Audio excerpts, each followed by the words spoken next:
Renee, are you ready? Yeah, Great. Okay. everyone's here. Did Everyone's here. um did Claire get back on? I I am believe so. back Yes. on. Yes, thank you. Oh, Yep. okay, great. Okay. The April meeting, Landmarks Board meeting is called to order. Welcome to the April 8th, 2026 Landmarks Board meeting. It's 6:02 p.m. Marcy, will you review the virtual meeting decorum? Yes. Good evening, Landmarks Board. Let's see. The city has engaged with community members to co-create a vision for productive, meaningful, and inclusive civic conversations.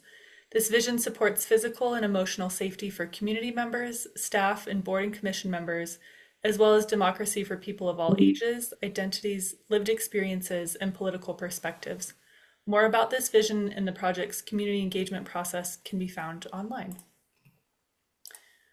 The following are examples of the rules of decorum found in the Boulder Revised Code and other guidelines that support this vision. These will be upheld during this meeting. All remarks and testimony shall be limited to matters related to city business. No participant shall make threats or use other forms of intimidation against any person. Obscenity, racial epithets, or other speech and behavior that disrupts or otherwise impedes the ability to conduct the meeting are prohibited, and participants may raise their hand to speak during open comment and public comment periods during hearings. Individuals must display their whole name before being allowed to speak online, and currently only audio testimony is permitted online. For the applicants for the public hearings tonight, you'll be promoted for the applicant presentation, and you'll have the ability to turn on your camera and your microphone, but for others speaking to the item and during open comment, it's audio only. So here's a couple of shortcuts. The raise hand function can be found in the reactions menu, or a shortcut Alt Y if you're on a PC and Option Y if you're on a Mac, and *9 if you're calling in on the phone. Back to you, Renee. The recording of this meeting will be available in the records archive and on the YouTube within 28 days of the meeting. We will do a roll call vote. Roll call and brief introductions. Michael? Michael Ray, Vice Chair of the Landmarks Board. John? John Decker, member of the Landmarks Board. Chelsea?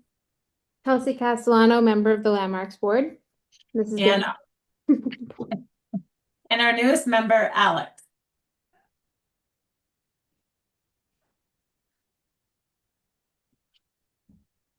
Did we lose him? I just saw him. There you go. Hey, Alex Weinheimer, member of the Landmarks Board. Great. And I am Renee Globick, Chair of the Landmarks Board. We have a quorum this evening. We know that people who are here to participate may have some strong emotions about these projects. We want to hear you, and we have found that it's more productive if you are speaking to persuade us rather than to berate us, staff, or the applicant. As with regular Landmark Boards meetings, you will only speak at the appropriate time during the public hearing. Requests to speak outside of these times are denied. We request that members of the public who wish to speak let us know by raising their virtual hand. As chair, I will call for a roll call vote on any motions made. We are now going to swear in our newest member of the Landmarks Board. I will pass it to Marcy and Chris.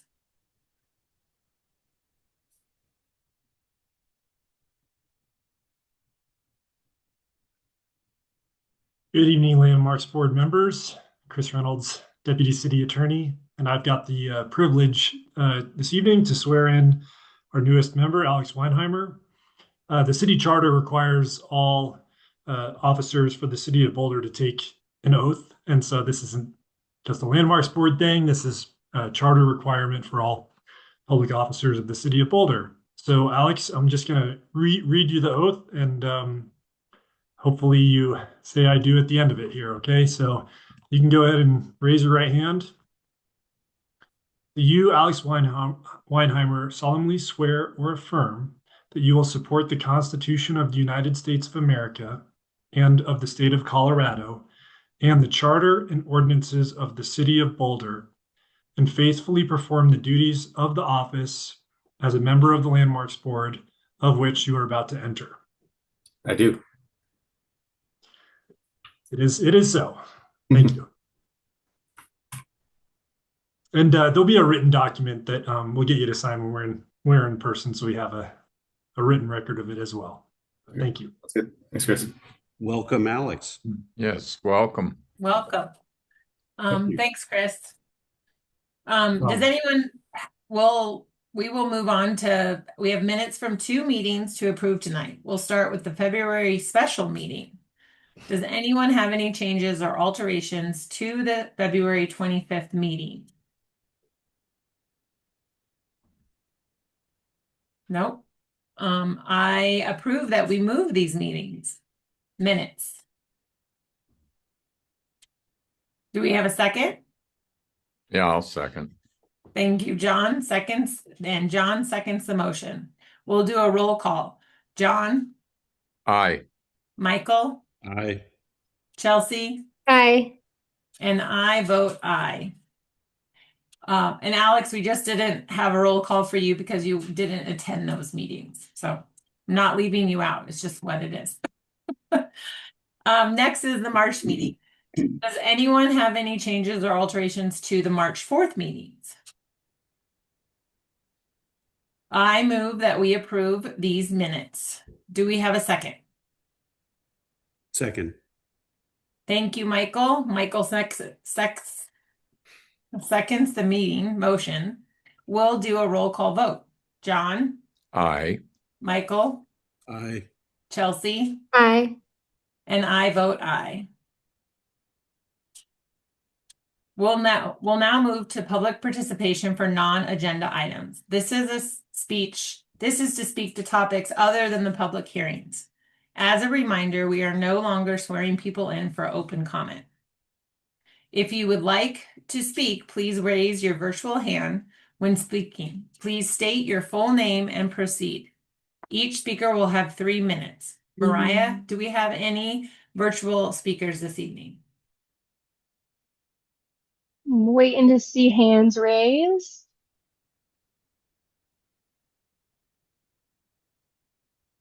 Okay, looks like we have one, Lynn Siegel. Let me pull up the timer really quick.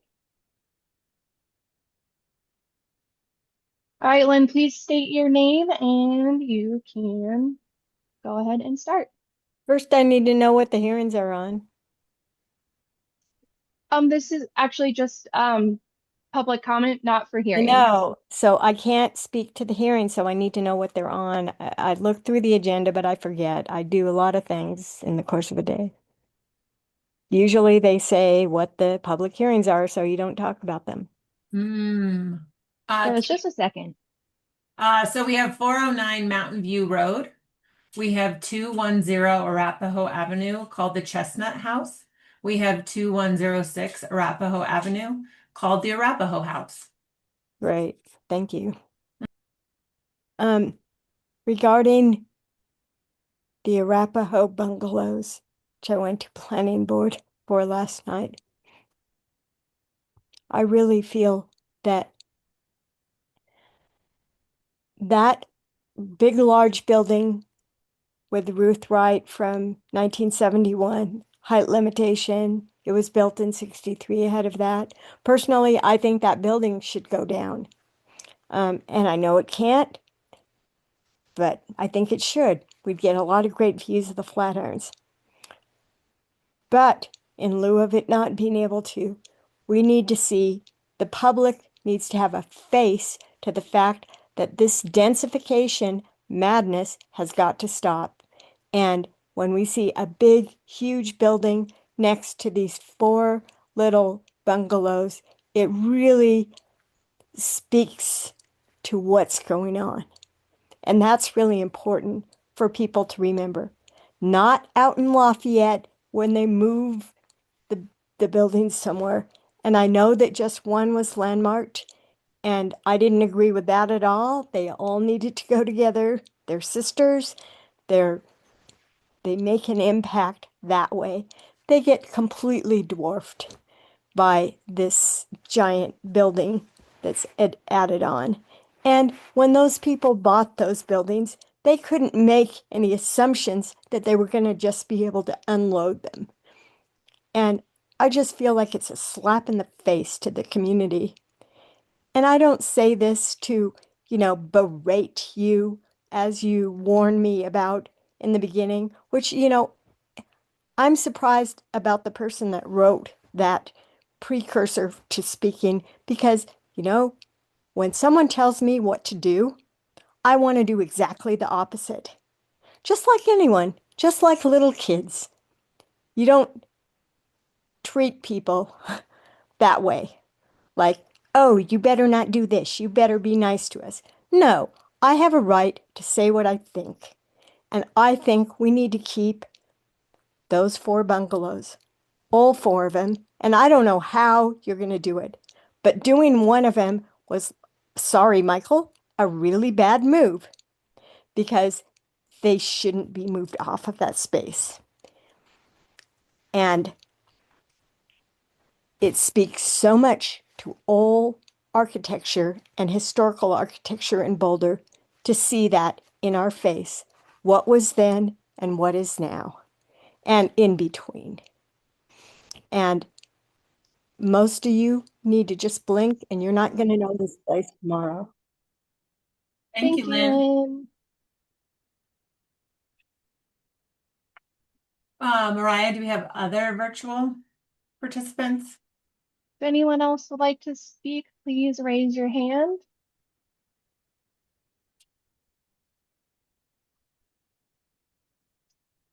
I don't see anything else. Great. We will move on. Marcy, let's discuss pending applications for demolition and landmark alterations. Any pending applications? All right, for pending LAC and demo applications, we have one pending stay of demolition for the fire station number 3 building at 1585 30th Street. If you recall, at your February meeting, the Landmarks Board reviewed a demolition application for the building and voted to place a stay of demolition to look at alternatives. We haven't held a meeting to talk about alternatives.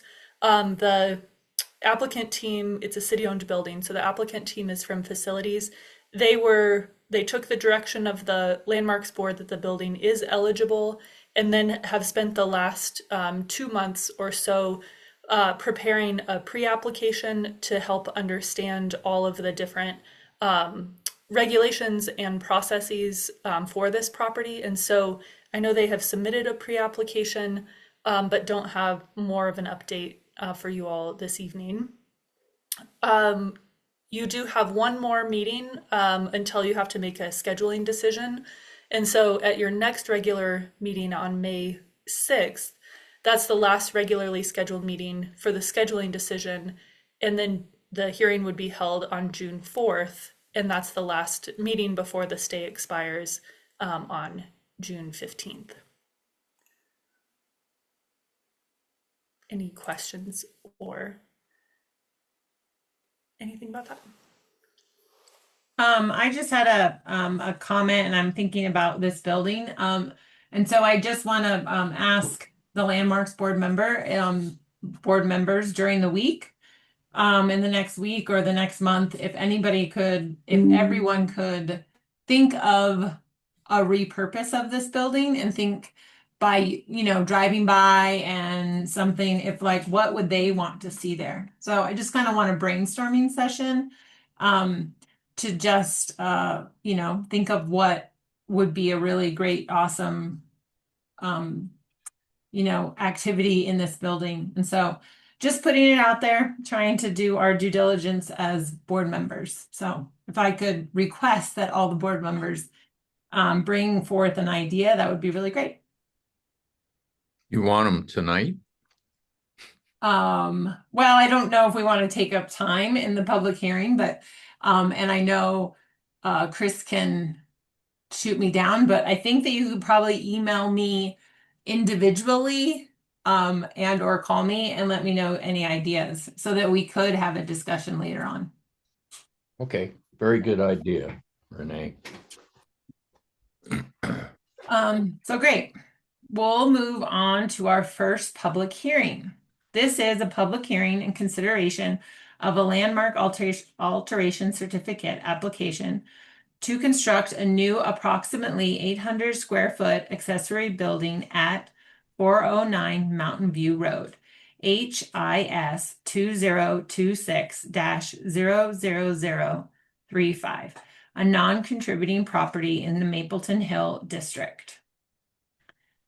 Pursuant to Section 91118 of the Boulder Revised Code of 1981 and under the proceedings prescribed by Chapter 1 through 3, Quasi-Judicial Hearings, BRC 1981. The owner is Jerry Macramea. I'll probably say it wrong, so I apologize. And the applicant is ARC 11, represented by Matthew Rouse. I'll hand it over for Marcy for the staff presentation. All right, thank you. So I'll go through the quasi-judicial hearing process. First, all speaking to the item are sworn in. That includes me, Marcy Gerwing, principal planner, and I affirm that I will tell the truth. I'll pause to allow board members to note any ex parte contacts. That's any conversations you may have had about this property, any site visits you made, or anything that you maybe know about this property that isn't in the packet. Seeing none, I'll continue to the next slide. Oh, sorry. Here we go. Okay, so here's an overview of the process that we'll go through. I'll give a staff presentation followed by board questions, and then the applicant will have 10 minutes to present to the board, and the board may ask questions of the applicant. We'll then open the public hearing, and after all members of the public have made comments, the applicant may respond to anything that was said. The board will then deliberate, and a motion requires an affirmative vote of at least 3 members to pass. A record of this hearing is available in a couple of days as a video recording, and the official record will be added to the archive within 28 days, typically sooner. The criteria for review are outlined in the Boulder Revised Code under 91118B and C, and the review is to ensure that the proposed work preserves, enhances, or restores and does not damage exterior architectural features of the property. That the work does not adversely affect the historic architectural value of the property, and that the architectural style, arrangement, texture, color, arrangement of color, and materials are compatible with the character of the property.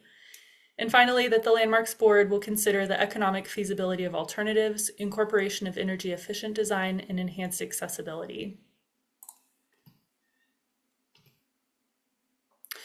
The options for the Landmarks Board tonight are to either approve the application, and that decision is subject to a 16-day call-up period by City Council. The Landmarks Board may also deny the application, which would be subject to a 30-day period in which Council could review the decision. This is the applicant's appeals process. However, a denial would mean that the applicant could not submit a substantially similar application within 12 months. So if the board is headed in that direction, they typically provide the applicant an opportunity to withdraw the case. The application in front of you tonight is for the construction of a new accessory building.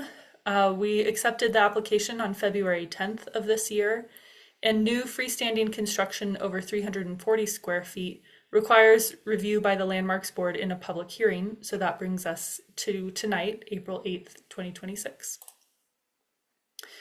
This property may be familiar to some of the Landmarks Board members if there have been recent LAC applications reviewed by the Landmarks Design Review Committee. In 2024, the LDRC reviewed and approved a design for an addition to the house, which is currently under construction. Renee was on that review. And in February of 2026, just a few months ago, the LDRC approved the replacement of windows on the main house, and Chelsea and Michael were on the DRC for that application. So this property is located on the north side of Mountain View Road, mid-block between 4th and 5th Streets, and within the boundaries of the Mapleton Hill Historic District. The site slopes down from the alley to Mountain View Road, and the house is set back at the rear of the lot and abuts the alley.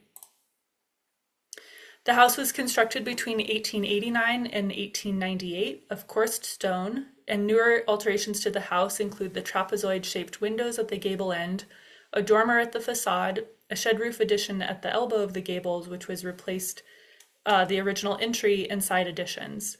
A subterranean garage and roof deck facing Mountain View were added around 1995. The addition at the south elevation was removed as part of the work for the new addition on the south side. And although the house was originally constructed within the 1865 to 1946 period of significance for the Mapleton Hill Historic District, in its review, the LDRC determined the building to be non-contributing to the historic character of the district due to the extent of alterations. Here are a couple current site photos of the primary building, the top left being from the south elevation showing the new addition under construction. The top right is of the west elevation, the bottom left is of the north elevation which faces the alley, and the bottom right is the east elevation. The staff analysis includes key site and setting characteristics, mass and scale, key building elements, and materials and detailing. The analysis of the key site and setting characteristics include its setback, orientation, spacing, and distance between adjacent buildings. The new accessory building is proposed to be located at the rear of the lot, set back 3 feet from the alley and from the east property line. A mature ponderosa pine and small European ash are proposed to be removed. The upper level of the building is approximately 22 feet wide at the alley and 14 feet deep into the lot. A lower portion of the building extends approximately 23 feet deep into the lot. New proposed hardscaping includes a patio area to the south and west of the proposed building, interior to the lot, and stairs at the west and south elevations. The guidelines encourage maintaining a human scale and character along the alley, and to not detract from the overall historic character or removal of a site feature such as a mature tree. The guidelines also state that construction of a new accessory building at the rear of the lot is encouraged, respecting a traditional relationship of such buildings to the primary structure and site, and to maintain adequate spacing between accessory buildings so alleys do not evolve into tunnel-like passageways, and to preserve a backyard area between the house and the accessory buildings, and maintain the general proportion of built mass to open space found within the area. Staff finds that the construction of the proposed new building requires the removal of a mature tree, which is considered a site feature, and that the site is unusual in that the house is located at the rear of the lot, where a typical lot in the historic district has the house at the front of the lot and accessory building at the rear along the alley. As such, the subject property does not have a traditional backyard area between the house and accessory building. While the proposed area between the house and accessory building will be hardscaped, staff considers the general proportion of built mass to open space on the entire lot is consistent with the patterns found in the district. There is an existing shed on the northwest corner of the lot, and the new accessory building is proposed at the northeast corner, 3 feet from an accessory building on the adjacent property. Staff considers the building location is appropriate as it will not create a tunnel-like effect, as the space between the accessory buildings, which is about 16.5 feet, is proposed to remain open with a low fence. However, the solid continuous wall of a new building at the pedestrian level may not maintain a human scale or be sensitive to pedestrians. Staff reviewed the mass and scale of the proposed design, including the height, form, massing, scale, and size and overall proportion of the design. The proposed building is of frame construction with a gable roof form and a shed roof projection to the east. The building is approximately 800 square feet in size, 300 square feet on the upper level and 500 square feet on the lower level, which is partially below grade. The building is approximately 13 feet tall on the north, which is the alley elevation, which is about 5 inches shorter than the main ridge of the primary house. The shed roof portion is approximately 9 feet tall at the alley, and the gable form is a moderate 8/12 pitch, which is shallower than the steeply pitched roof of the house, and is proposed without eaves or gutters. There is one window opening on the north side central to the gable, facing the alley. The proposed total height of the building from grade on the south elevation is approximately 22 feet 8 inches. The guidelines state that while new construction should be a product of its own time, they also say to create compatible contemporary interpretations of historic elements, take design cues from the primary structure on the site, but be subordinate to it in terms of size and massing. The roof form and pitch should be complementary to the primary structures, and accessory buildings should be small in scale and mass, and constructed in a manner that is complementary to the character of the house and alley. The Mapleton Hill Historic District has a variety of historic accessory buildings, from utilitarian buildings to ornate carriage houses. The proposed design appears to reference utilitarian accessory buildings with traditional forms and board and batten siding. The design takes cues from the primary house in its gabled roof form and metal roof. Staff finds that the form of the proposed accessory building along the alley is relatively small in scale and mass. The accessory building is secondary in importance to the primary house, as it is smaller and simpler in design. However, the perceived scale of the building appears larger than a 13-foot, one-story building due to the lack of detailing, ornamentation, or openings at the pedestrian level. The person door on the west elevation measures 8 feet in height, where a traditional door measures 6'8". The single window opening on the alley elevation is located 7 feet above grade. The key building elements include analysis of the windows and doors. The proposed design has minimal openings on the elevations visible from the public right-of-way. The north elevation facing the alley includes one rectangular window opening located approximately 7 feet above grade and measures about 3 feet tall and 18 inches wide. There are no window and door openings on the east side except for a skylight at the east-facing gable roof, and there is a single-person door at the upper portion of the west elevation of the building that measures 8 feet tall. The lower portion includes a trio of sliding glass doors. The south elevation, interior to the lot, includes a variety of window and door openings. On the upper level, there is a single window at the southwest corner and a trio of sliding doors. The lower level includes a trio of vertically proportioned windows and a trio of sliding glass doors. The guidelines state to keep accessory buildings simple in design and smaller in scale than similar elements on primary structures. Windows and doors should reflect traditional patterns and proportions, and for elevations visible from public streets, the relationship of solid to void should also be compatible. New construction should be a product of its own time, and that it is inappropriate to introduce features or details to a garage or accessory building in an attempt to create a false historical appearance. The guidelines encourage compatible contemporary interpretations of historic elements and state that simplicity is an important aspect of creating compatible new construction. However, staff considers the utilitarian character of the proposed design does not reference its historic setting. While the form and detailing are simple, revisions should be made to further tie it to its context of the historic district. The relationship of solid to voids, including the lack of openings along the pedestrian level of the alley, follow traditional patterns found on surrounding historic accessory buildings. However, the scale and proportion of the openings, in particular the person door on the west elevation, should be reduced to reflect traditional openings. Analysis of the materials and details include the scale, proportion, texture, type, and finish of materials.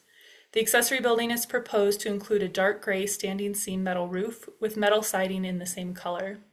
The gable portion includes 12-inch vertical standing seam panels that fill the wall on the gable end. And the upper level of the shed roof portion includes a 6-inch lap metal siding. The lower level is proposed to be clad in sandstone veneer. Windows, doors, and skylights are proposed to be aluminum and painted black. Lighting, locations, guttering, materiality of the railing, pathway, and hardscaping, steps, and alley apron were not provided in the application. Proposed changes to the existing fence were also not provided. The guidelines for materials and details state that finished materials should be compatible with, but not seek to replicate, original finished materials. Use materials that are similar in scale, proportion, texture, and finish and character to those used historically, and materials should be compatible with those found on the primary structure in the district. Fences should have some degree of openness and spacing of slats so that the main structure on the site remains visible from the alley. And skylights that are installed on a historic roof should be as unobtrusive as possible and not visible from the public street. And the guidelines state that to minimize the visual impact of solar collectors. Staff found that while the proposed metal roof and stone on the lower level reference the primary building, the use of metal siding is not a material traditionally used in the Mapleton Hill Historic District and will detract from the overall character of the historic district. Traditional materials like treated wood and painted smooth cementitious siding meet the non-combustible requirements of the wildland urban interface area and are similar in scale, proportion, texture, and finish to those found historically. Application materials do not include detailing of lighting locations and other details, and those should be reviewed to ensure they will not detract from the overall character of the site. Material of the pathway. As the property is within the wildland urban interface WUI area, fencing material within 8 feet of any building must be constructed of a non-combustible material. A wrought iron style fence meets both the guidelines and the WUI requirements, and other fence styles may be appropriate and considered as part of the review process. Accessory structures are generally an appropriate location for solar panels. So with that, staff considers that if stated conditions are met, the proposed new construction of an accessory building will meet the standards of issuance of an LAC, and staff recommends the condition of approval include revisions of the siding material to a material that better respects the pedestrian experience and historic setting of the district, reduction of the scale and proportion of the person door at the west elevation to better reflect traditional openings and maintain a human scale, and review of final details.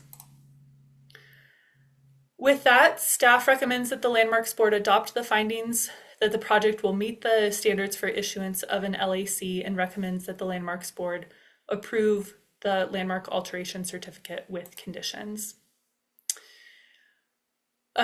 Staff's recommended conditions may be modified by the Landmarks Board. They include the following, which would be reviewed by the Landmarks Design Review Committee.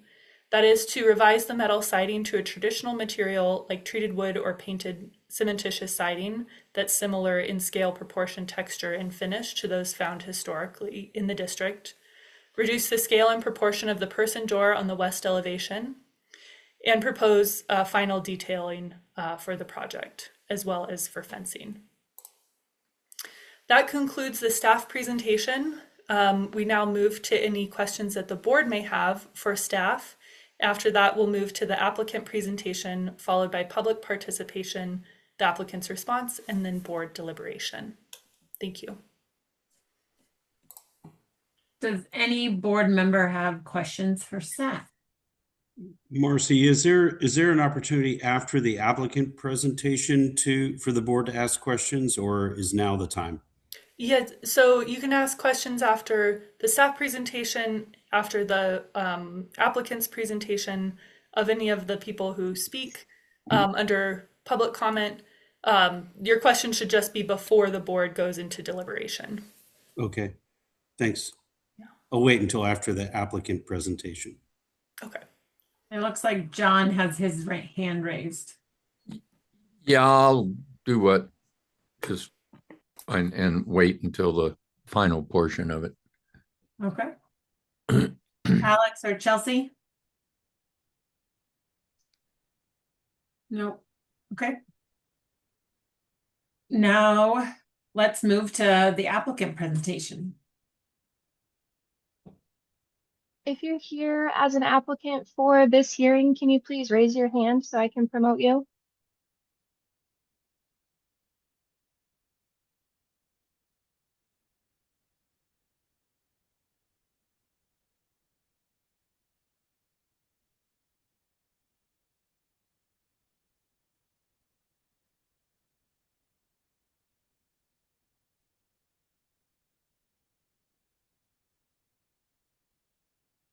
Hi, Matt. Hello. Can everybody see and hear me? Great. Let's see. I think we can stay on this slide, and then we can stay on this slide too, while I speak over it. Essentially, first of all, I'd like to thank the LDRC staff for meeting with us prior to the submission, kind of to help us guide our design process within the kind of Mapleton Hill Historic District guidelines. ARC 11, along with the owner, have worked with the staff to obtain the LAC approval on the addition that's currently under construction. So we kind of value the historic nature of the site, the existing building, and kind of tried to work diligently within the kind of many restrictions and regulations imposed on the site. Specifically, I think the view from Mountain View Road, the view corridor to the existing stone building that has kind of pushed and confined the new addition to the far east side of the lot, while trying to save kind of as much vegetation and character of the site as mandated. So I think with that kind of addition LEC approved, kind of leading the way to the only possible spot we could put this building, I think it should be noted that everything from its size to location to height is by right. There are no variances requested for this. And it's kind of in the only place it can be on the rear of the lot, given this very unique site. So that kind of leads into the auxiliary kind of building LEC submission that we created. And first, like to say we completely understand all the staff recommendations and conditions for this as stated. I think we'd just like to kind of elaborate briefly on a few points related to how we arrived at the design and material palette. Just kind of to give people an idea of where we came from as a design team. But first, for a little bit of clarification, the building footprint is only 406 square feet. And that's the kind of the lower level that's buried in the hill. It's 406 in the drawings as opposed to 500. And then there's a 304 square foot enclosed upper auxiliary portion that has a roof deck on the lower level. So technically, I guess it's only about 710 square feet. Only about 300 of so is visible from the alley because the rest is pretty much buried, partially buried. So as it relates to the kind of square footage in the initial code review spreadsheet that we submitted with the application, that kind of reduced square footage shown is the FAR calc. That's the kind of reduced percentage because essentially half of the building is below grade. So I just wanted to clear that up a little bit on kind of square footages. And let's see here. We can kind of speak to this diagram a little bit. Just wanted to show all the other auxiliary buildings in the alley. Ours is the kind of red one there with the 304. That's the building on top. That's really the only thing visible from the alley. Obviously, from the site, you can see the lower section. But it is, on the smaller side of all the buildings on the alley, especially those across the alley on Pine. You can see are much larger in footprint. So again, confined area, very unique site. And I think we tried as best we could to kind of work within the kind of scale and massing of not only this historic district, but the rest of the kind of uniqueness of alleys in Boulder.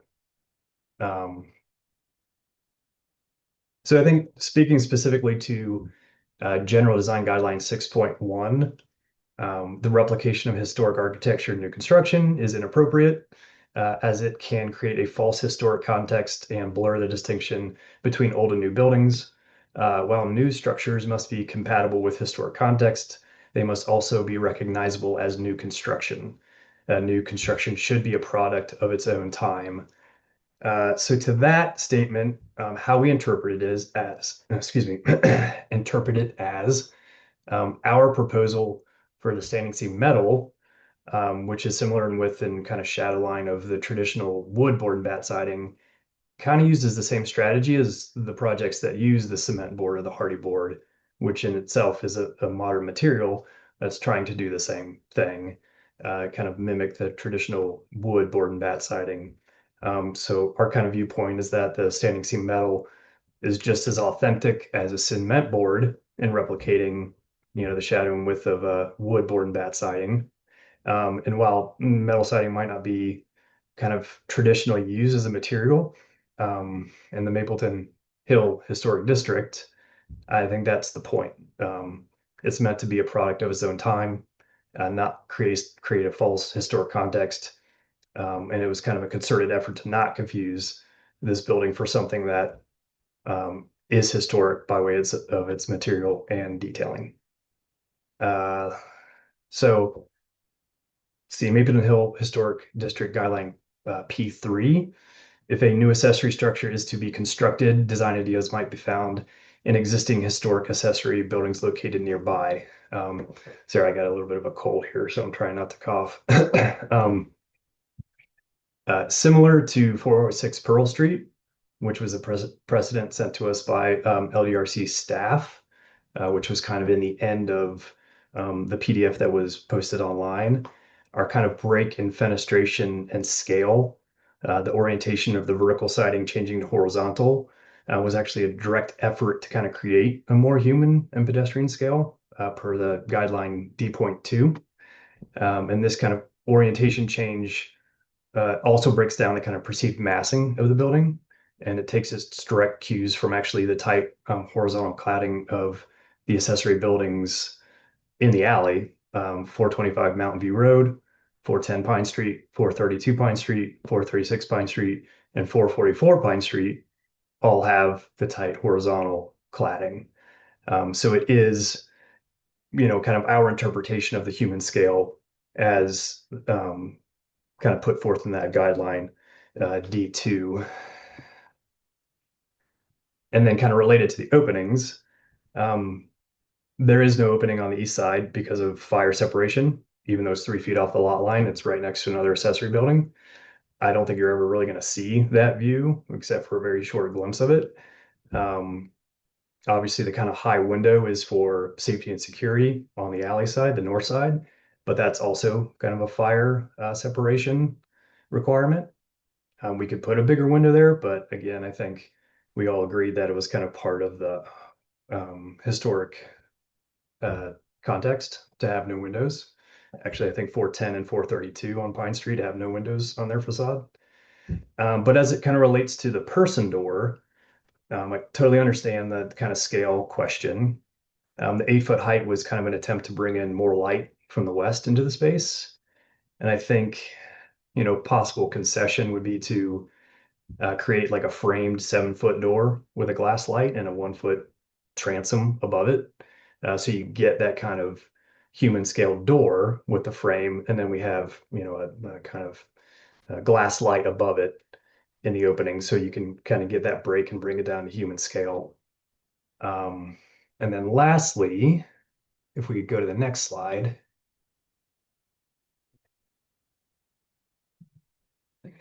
This is actually was a part of the presentation, but I wanted to send through essentially an augmented colored version of the site plan. The kind of lighter green are the trees that are being kept as kind of part of our addition proposal. 2 of the trees had to be removed, and that's number 10 up in the upper corner, showing essentially because they were already in bad shape, they were diseased. They had cracks in the trunks. So those were approved to be removed in the previous submission. The 2 trees to the south of that, we were going to try to keep, but we wouldn't know their condition until we essentially started excavating. So the owner's intent has always been to keep as many trees on the site as possible. He, also likes the kind of verdant nature of this neighborhood and the, essentially the corridors and views, specifically from, Mountain View Road, I think was the biggest one, and still from the alley. So what you see here in the middle drawing, the darker green are all the trees and vegetation that are proposed to be planted back on the site. So you can kind of see that eastern buffer, because we had to push the addition so close to the east side of the lot. It was pretty clear once we excavated that the 2 trees we were trying to keep, the roots were undermined by the foundation of the garage that was built before. And as the contractors were on site building in the big windstorms that we were having, as everybody knows, in the past couple months, pretty strong, and the trees were swaying and the root balls were getting pulled out because of the roots were undermined by the existing garage. So it was determined, even though we wanted to keep the trees, to remove them for safety, not only of the contractor, but of the neighbors. So it looks like my time is up, but I just wanted to end with this image showing all the plants and trees that we plan to bring back, specifically the large kind of silver maple to the west of the ADU as a replacement for the kind of ponderosa pine that unfortunately needed to be removed if we were to move forward with this proposal, and pretty much the only spot we can build the building. Yeah. Thanks, Matt. Thank you. Do we have, isn't there a time? Oh. Marcy, aren't we allowed to ask the applicant for questions? Yes, now would Okay, be your not- time. Yeah, it's not on my list. I'm like, whoops, I think we're allowed to ask. So does anybody have any staff, board members have any questions for our applicant, Matt? Oh, Michael? I think John had his hand raised first. Oh, And Mine- just in case there's overlap, which there always is a little bit, I'll let John go first. Yeah, there may be. Mine's a fairly quick question. The on the lower level, the exposed interior lower level of the project, the gang doors that were shown there, it looked like, are those meant to be stacking or folding doors? Something like that. So they're NanoWall doors. So essentially, Yeah, there's a they are Nano. Okay. Yeah, so there's a person door for daily access, and then they essentially stack so that whole opening can be open, and that's the kind of lower studio that then kind of connects to the, what the owner feels is essentially going to be a kind of lush garden area with, again, all this kind of planting back and rock work. It's a little hard to see that in the construction photos from the presentation because it's obviously just a big dirt site, but a lot of what you see in that photo is going to come back with dirt. So really you're going to see a little bit of the addition, and then essentially that whole kind of east property line is going to be replanted. And this is the kind of connection, almost subterranean connection into this kind of lower studio area. But that would be upstairs, would be actually a 3-panel slider. Okay, so that one's opposed flat to- slider. Yeah. Okay. That was my questions. And it also, what is interesting is that you did shed light on that kind of subgrade space, which I think is important to say at this, I guess, level of review. Thank you. Thanks. I have one question for the applicant, but then I have 3 questions or clarifications needed from Marcy. So I'll go with the applicant first, and this is what you're showing on the screen is perfect. And I'm sorry, but I'm like a nitpicky architect guy. So Sure. like glazing to me is meant to be illustrated as dark, as voids in the wall. What I see in this, and I'm just asking for clarification, is Sure. we are not looking at frosted glass here. Your intention is that they be clear glass, not as illustrated, and that I understand that's a little bit of a critique from one architect to another designer. Totally understand that. Yes, and they are clear glass. And so what would explain the deeper shadow in that, we'll call it the second story far rightmost, which would be to the east? Why is that the eastmost panel seem like it's a foot deeper than the rest of the plane of the tripart sliding system? Yeah, so those essentially the way that we adjusted the sun in this diagram was to catch the standing seam. Obviously, it's at kind of a raking angle. So that is a 3-panel slider. So all the doors essentially stack over to page right.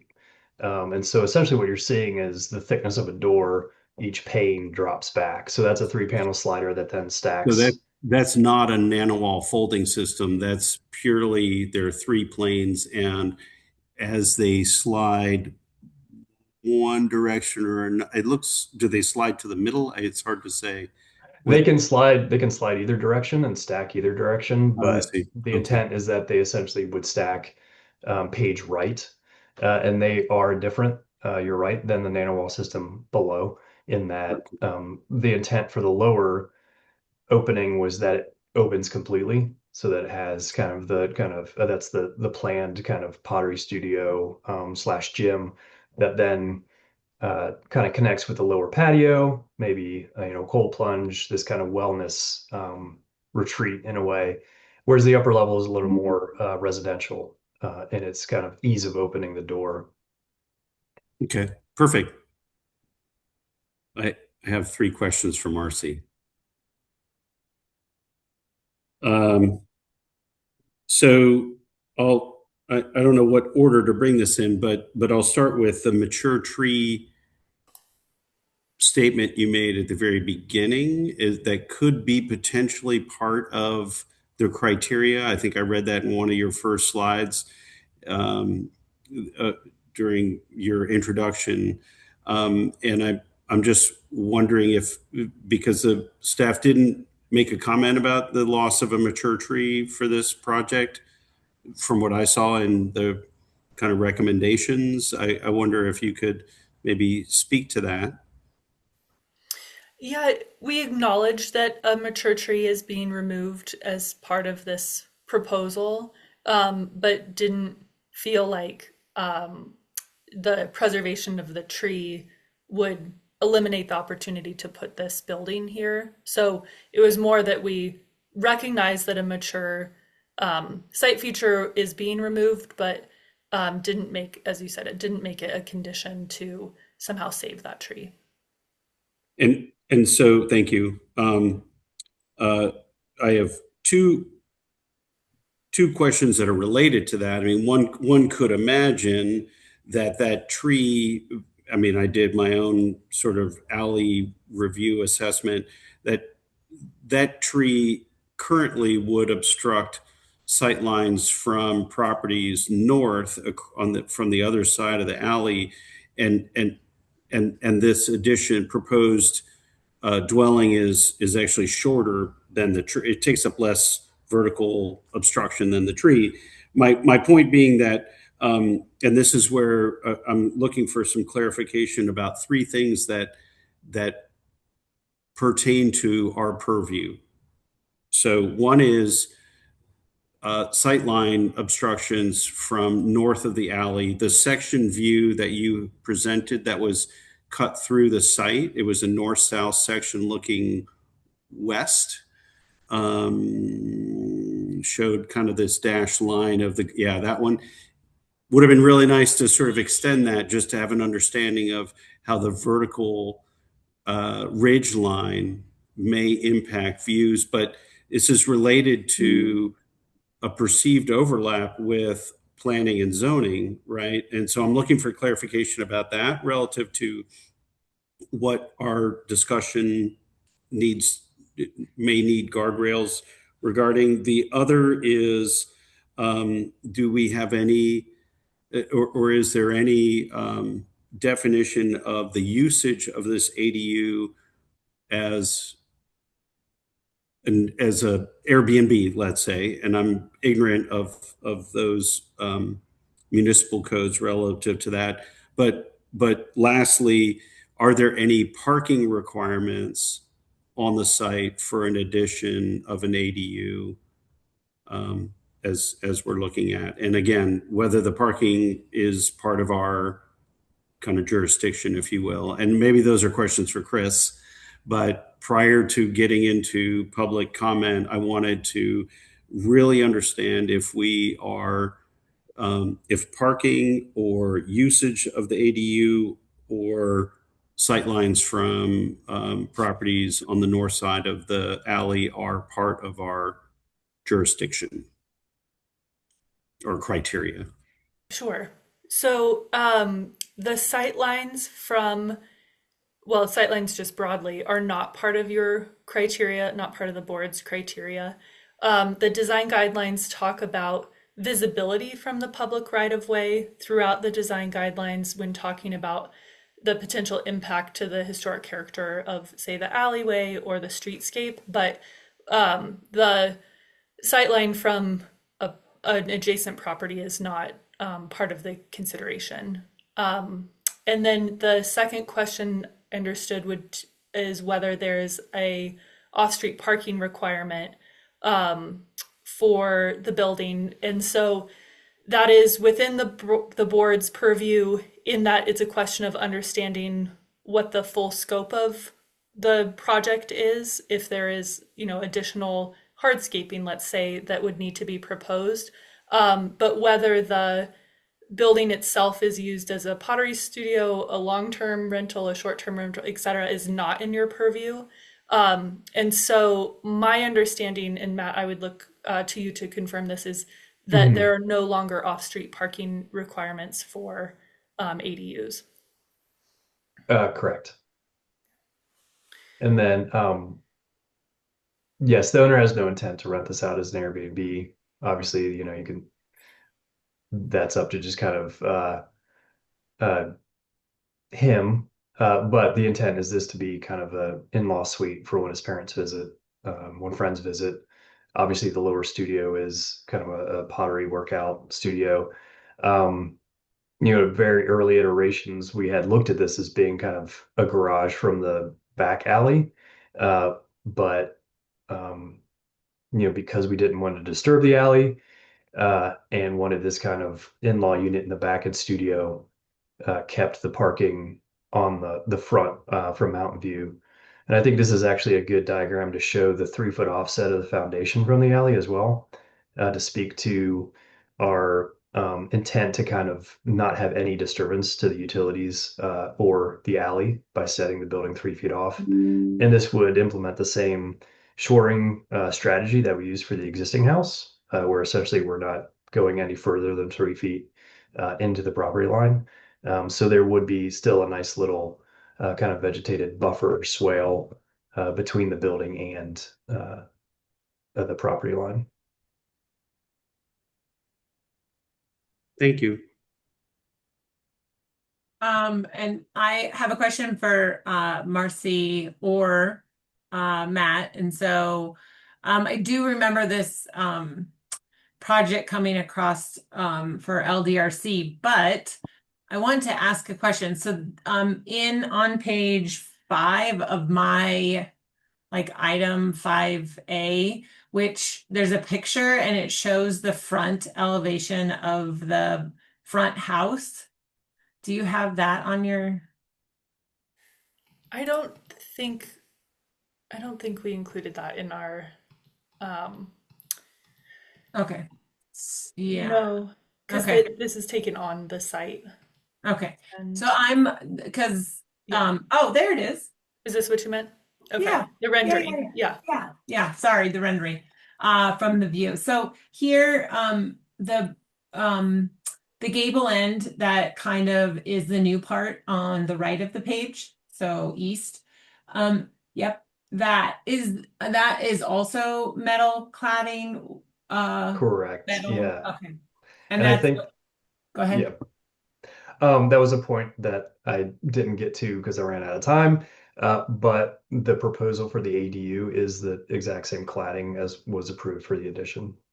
Yeah, Renee, I think I'm seeing, sorry to jump in, but this is a rendering of the previously approved. This is not what we're looking at today. This is forward towards the street of that.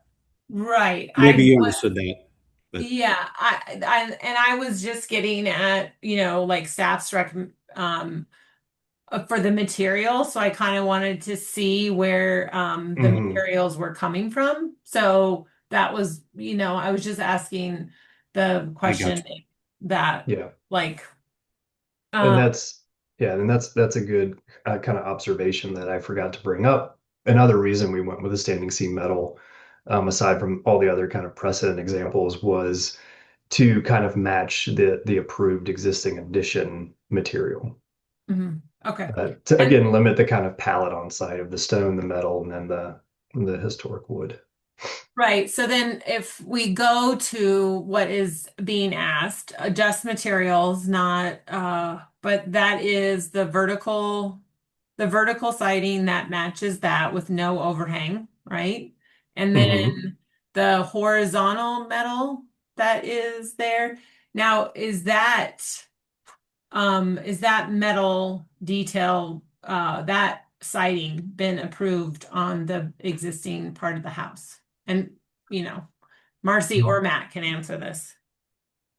Yeah, I think that has not. There's not a horizontal lap siding on the existing house. I think this was an attempt to break down the scale because it is on the alley to give it a kind of more pedestrian and human scale, Mhm. and is kind of almost a direct relation to the 406 Pearl Street auxiliary building, that the wood is kind of a similar, pretty much a very similar form, with a gable to a flat roof, or kind of flat sloped roof that changes orientation when it hits that break point. Mhm. So this was kind of our attempt to kind of break down the scale of the mass, even though it's already a pretty small building in relation. And do you have any, I just want to ask, do you have any objections to, I mean, it sounds like you are, well, I'm not going to speak for you. Do you have any objections to discuss materials with LDRC? No. Okay. I think, any other questions for our applicant? Alex and, I have a point. I'm sorry, Renee. okay. I think we might have missed swearing Matt in, so we'll just do it retroactively. Matt, do you swear that the testimony you gave and are giving is the truth? I do. There we go. Thank you. Retroactively, yes. Yes, retroactively. It's not on my piece of paper, Chris. We're gonna fix that. Yeah. Thanks, Chris. I will make sure, let's make sure it's on the next items. Swear in. Okay. Thanks, Matt. And Chelsea and Alex, like my screen doesn't really show everyone. So like Michael and John had their hands raised. So if I missed you and your hand is raised, please speak up and don't be worried about being called on. So just that little note in this virtual decorum meeting. So let's now move to public comment. Virtual attendees, please raise your hand or press *9 if you'd like to speak to this item. Mariah will announce if anyone has identified. And we will swear you in. All right, I've got Lynn Siegel up first. Lynn, please. Sorry, state your name and swear to tell the truth, and you'll have 3 minutes. Thanks, Lynn. And thanks, Mariah. Lynn Siegel, I swore to tell the truth the best as I know it. I don't have a monopoly on the truth. But this, I don't have much to say. I'm not impressed with the visual appearance. It's very sterile. It's very industrial looking. And Matt doesn't, and I know this house is really neat and the back part of it is really neat, but I'm just not interested in this back alley part of it at all. And I've watched the previous meetings about it. Done. Thanks, Lynn. No personal offense.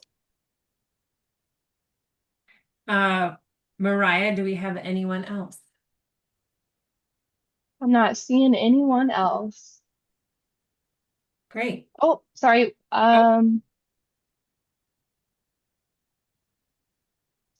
Nope, no one, sorry. Okay, great. The applicant, Matt. Sorry, I just want to clarify that that the owner does have their hand raised, and so while Matt spoke during the applicant presentation, Jerry, you do have a chance to speak during this applicant rebuttal portion.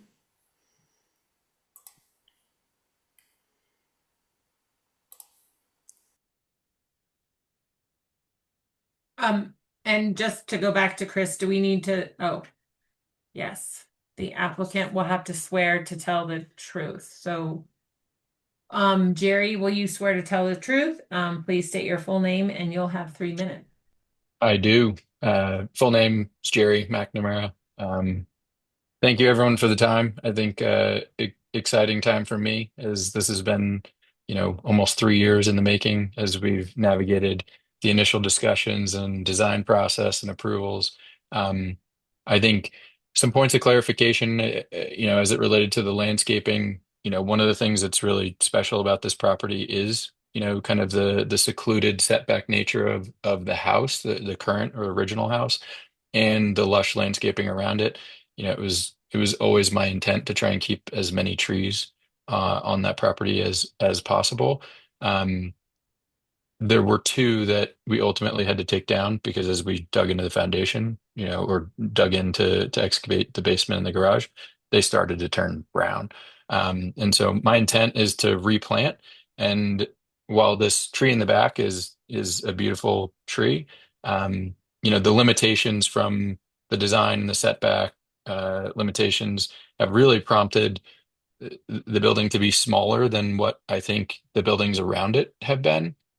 When I look at, building a family, expanding a family, and having enough space to, have, multiple children in the house, and, parents or in-laws that are able to join and support, whether short term or longer term, the hope is that there's the ability to put this short term kind of office, gym, workspace in the back that can then transition as the family expands into a place where in-laws would be comfortable.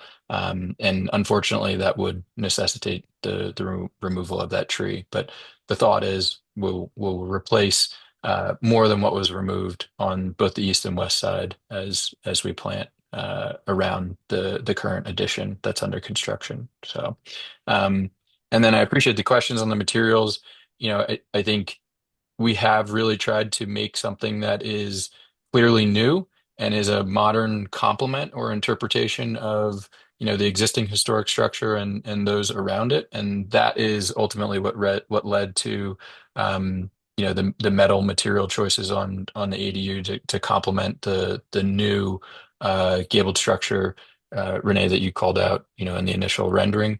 But as Matt said, ultimately, trying to build a house that I can, build and grow a family in. And if the material choices are a limitation, that's absolutely something that I'm up for discussing. I don't want that to be something that prevents this from, being able to be constructed. So, but thank you guys. Appreciate it all. Happy to answer questions directly as well, if there's anything aimed at myself. Thanks, Jerry.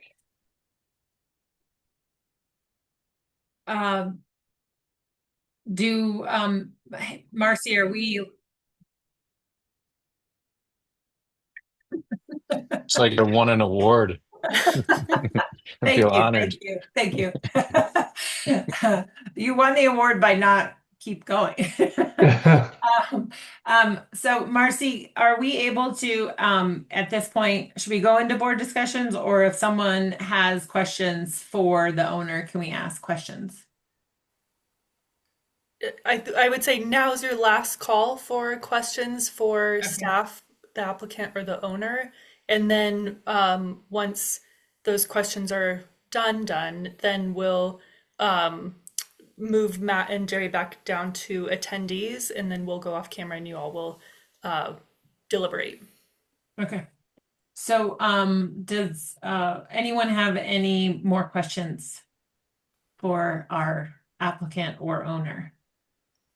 I don't see anybody raising their hand. So I will assume no. And now we can move on to board discussions. And I ask that everyone else please mute your computer or phone for the duration of the discussion. We estimate 45 minutes for the discussion. Does anybody want to start to lead it? I can. Is it possible, before we go, Marcy, can you share your screen that showed the recommendations? Are you allowed to do that? The list? Yes, and I also can share John. this board deliberation, which is the criteria for your review. But I can also come to this list of conditions, and then the recommended motion is the slide before. And then This is perfect. okay, great. Yeah, we would have to have those anyway when we get to the point of a motion, if we do. Just to jump in there, this is an interesting project on a number of levels. The specific area that we're considering tonight is the L-shaped addition on the very back of the property, or on the alley side of the property. However, I think that this is one where you have to look at the whole of the project that's being formed here, and let it inform, or not drive, but inform how you review the new piece that is being reviewed tonight. I think that the things that were discussed, the first thing I'm going to say is that I'm impressed with the explanation of the loss of the tree and the resultant landscaping. If there were a tree law in place in Boulder that was like, say, Fort Collins's, the loss of a tree would involve assessing a value to the mature tree, which is either then put into the new project's landscaping or is put in to escrow to be used elsewhere in the city. And the answer that was given by the applicant as to what the loss of the tree allowed them to do, or at least what the loss of the tree was going to be compensated by, which is the creation of this more, I guess, developed and verdant landscape, in addition to this kind of sunken oasis zone, which could be a very interesting place in the kind of internal realm that's being created here. I think that was a very appropriate answer in the context of the absence of a tree law here. I think that I also buy the explanation on the choice of the metal, the standing seam metal, as appropriate as a kind of break with history, or at least not attempting to recreate a false history or a false narrative in this, and to use a material that is more contemporary and in fact is more combustion safe in an environment which is increasingly getting combustible on the edges, which was demonstrated last night above 4th Street. And I kind of like some of the other things that are being done compositionally in kind of playing with, or the interplay of materials. I like the horizontal versus the vertical everywhere else on that piece of the building, which I think is the oldest part of it. Isn't there some incorporation of a historic fragment here, Marcy? Or is it all completely new? Oh, sorry. The project does include incorporation of that that little 1890s shed stone right house. Yeah. So I think that it's a way of delineating that as a significant piece of it. So overall, I think that I completely agree with the with the recommendation, staff's recommendation, and I also agree with the conditions. The argument on the height of the door, I think that an 8-foot door is somewhat, as an operable portion of the door, is a little out of character with what would normally be on an accessory building of this type. Although I am willing, at least in the context of everything else that's happening here, entertain the notion of a light above the door, a fixed light above it, or additional transparency on that wall, and then reducing the height the door to more traditional, like 7-foot realm. So that's my kind of comment on the thing.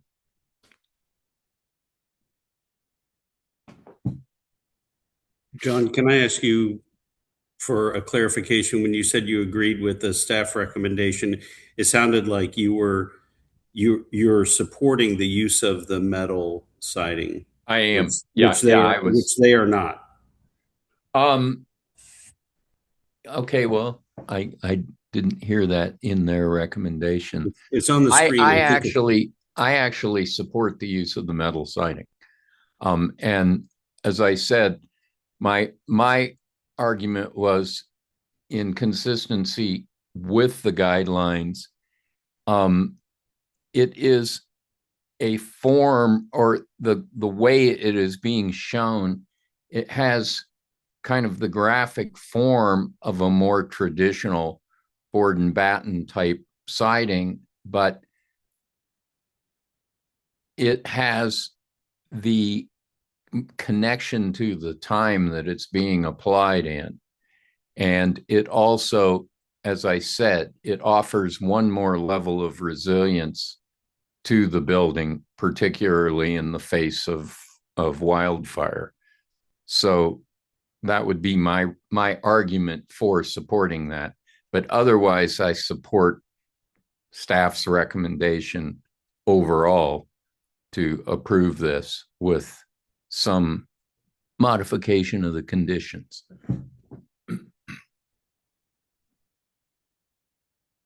Thanks, Michael.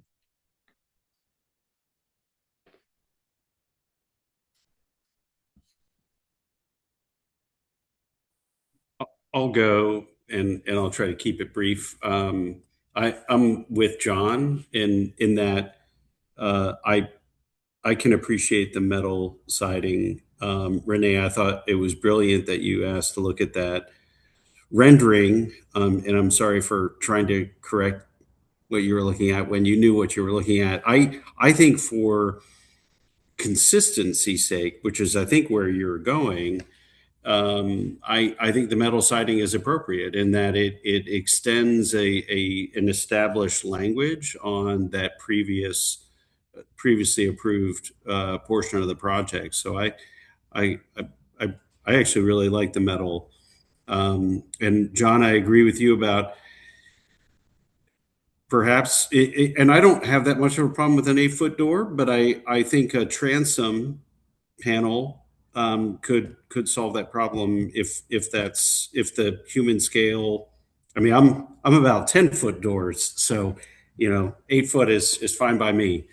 I do have a little bit of an issue with the fence line, and we didn't talk about that in great detail, but it seemed relatively opaque. And I believe what staff was driving at was some degree of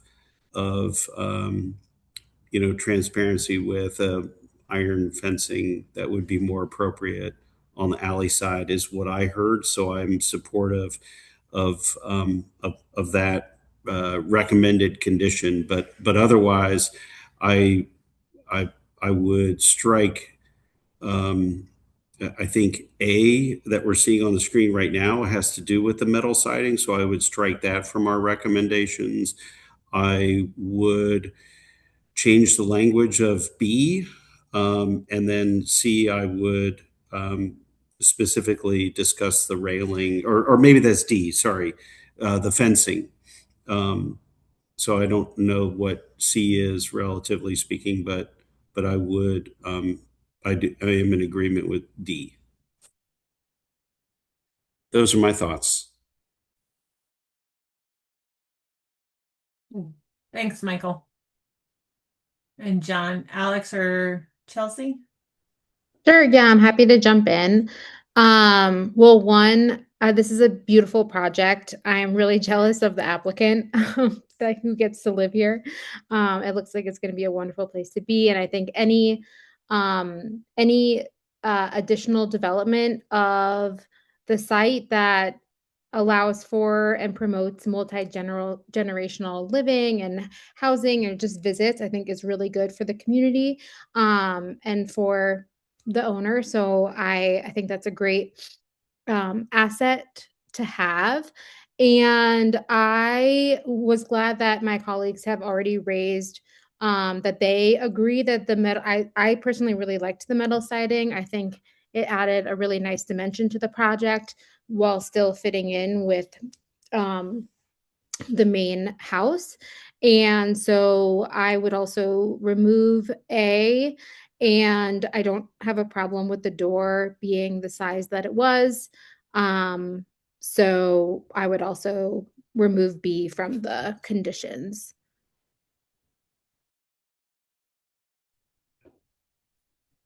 Thanks, Chelsea. Alex, you want to have your first conversation?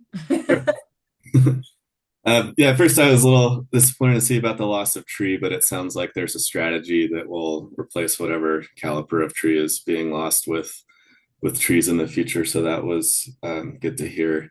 I think the overall plan very strategically sort of tucks away, uses the elevation change across the site and tucks away a lot of the mass of this structure in a way that's nice, where from the alley, the impression is rather small. And I like the use of sort of vertical members on part of it and horizontal on the other, because that kind of further subdivides the scale of it.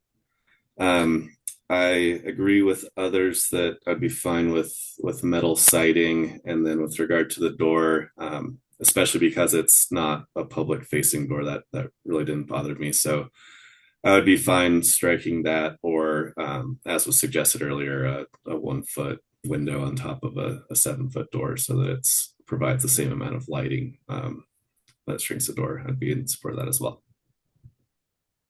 Great. Thanks, Alex. So I guess I'll hit my points on this project. So always sad about a tree coming down, but you know, I think that he's doing a good job of, you know, planting and putting in different situations. And, you know, this is a great spot to put in and grow the family, which I think is important in our downtown area and a historic area. And you're doing a great job of, you know, rebuilding the site and making it a really great place. And I think that the addition to the main house is a really neat piece too. So for me, this, it's not the metal vertical piece that I like. The siding doesn't bug me as much as, like, I don't know if the gable form, it feels more squatty than what was given in the beginning. So like, I feel like on the front side, it's a little bit more pitched, and I can't, you know, it's maybe proportion, and it's maybe we're looking at these scale, but I thought that the original, so for me, it's just like almost the mass of this building. And then what bugs me more about the material is the form of this horizontal siding and flat roof, which creates, I think, a non-traditional form. So, and I think that, like, if we could put a traditional material on the non-traditional form, it could maybe like marry the two, right? So we have this traditional form with a non-traditional material on there. And so, and then this like box has, you know, a horizontal metal, which I don't think is anywhere else on the site. Like when I look at it, there's like horizontal wood. If I'm looking at like some of the pictures from Google, there's like a horizontal piece.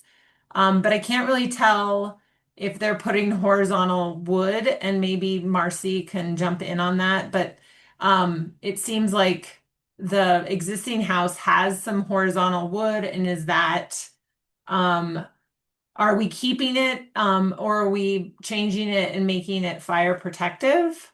So maybe the suggestion of like taking the material from an already approved area from the front of the house, which is the metal vertical piece on a traditional form, and then the non-traditional form, if we could bring in another piece and not introduce a non-traditional metal siding is kind of how I feel about it. Because it's and you know, walking down alleyway, I think that to me feels more encroaching is just the forms of those buildings.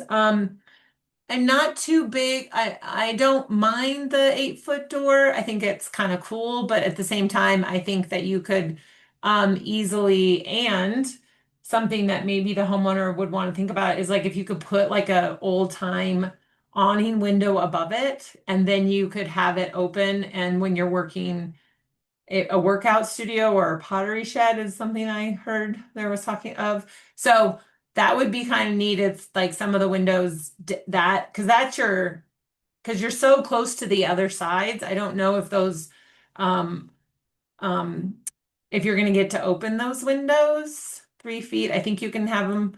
But the point is like on that side, if you had a little awning above it, you could create that human scale and then allow for a little awning window above it and get some air within that upper area, maybe on that side. So I know on the more on the south side, you have some really those big folding doors. So you'll get air that way, I suppose. But that was my 2 cents about the material. And I also I think that the staff recommendations, we want to be careful with them so that we're not, you know, creating this modern situation in our historic alleyways. I think that there's a traditional form in here, and so I feel like it's approvable. But I just kind of want to, by stating those my feelings on the material, does anyone think otherwise? Like, did I change anyone's opinion? No. No, sorry.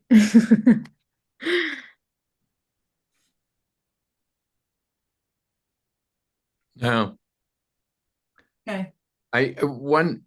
If my understanding, Renee, is that the piece that has the horizontal siding on it is the historic fragment, and that is a horizontal type. I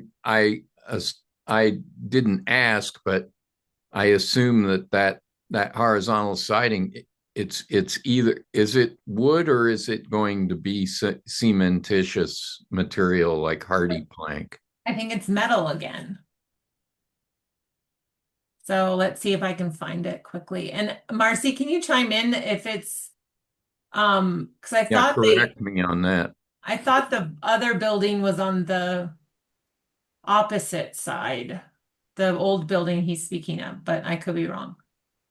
The proposed materiality on the new accessory building is metal, vertical on the gable portion and horizontal on the kind of flat roof portion.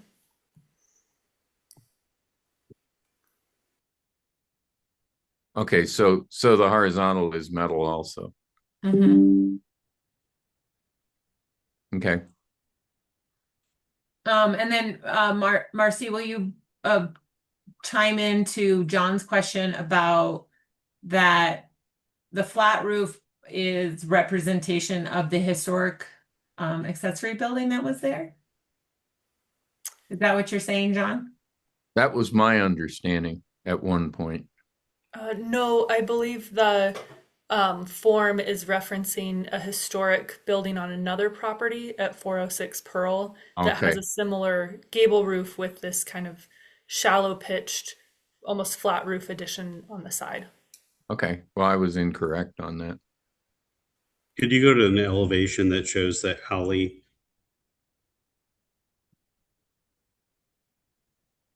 And what is the slope of the roof on the, I can't read that, on the shed? 1/4 inch. Yeah, it's a very low slope roof.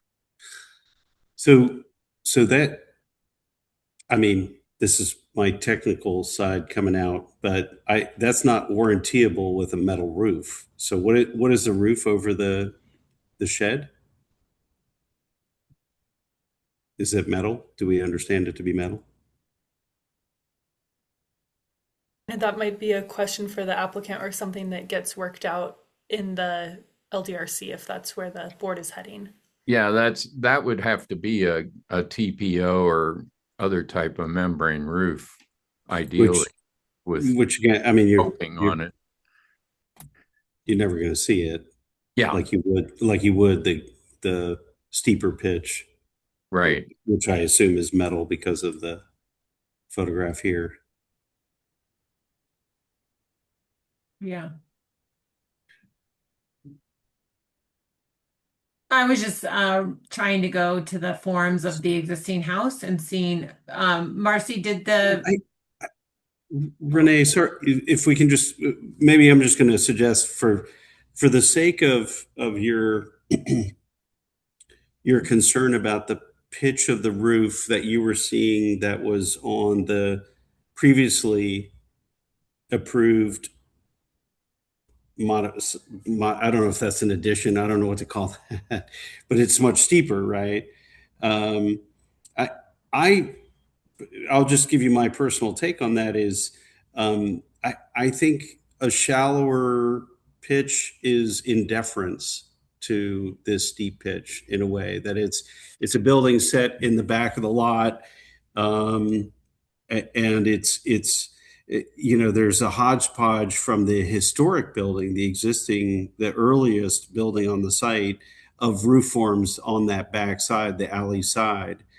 And I don't, I mean, my personal opinion is that the slopes don't need to match if that's where you were headed. yeah, no, I mean, like, if you look at this picture right here, see the old part? Like, if, yeah. Like, but I don't think that old part translates on the backside. Remember how cobbled together the backside of that historic, when we were reviewing this for the window replacement, the backside of the historic house is, I mean, it's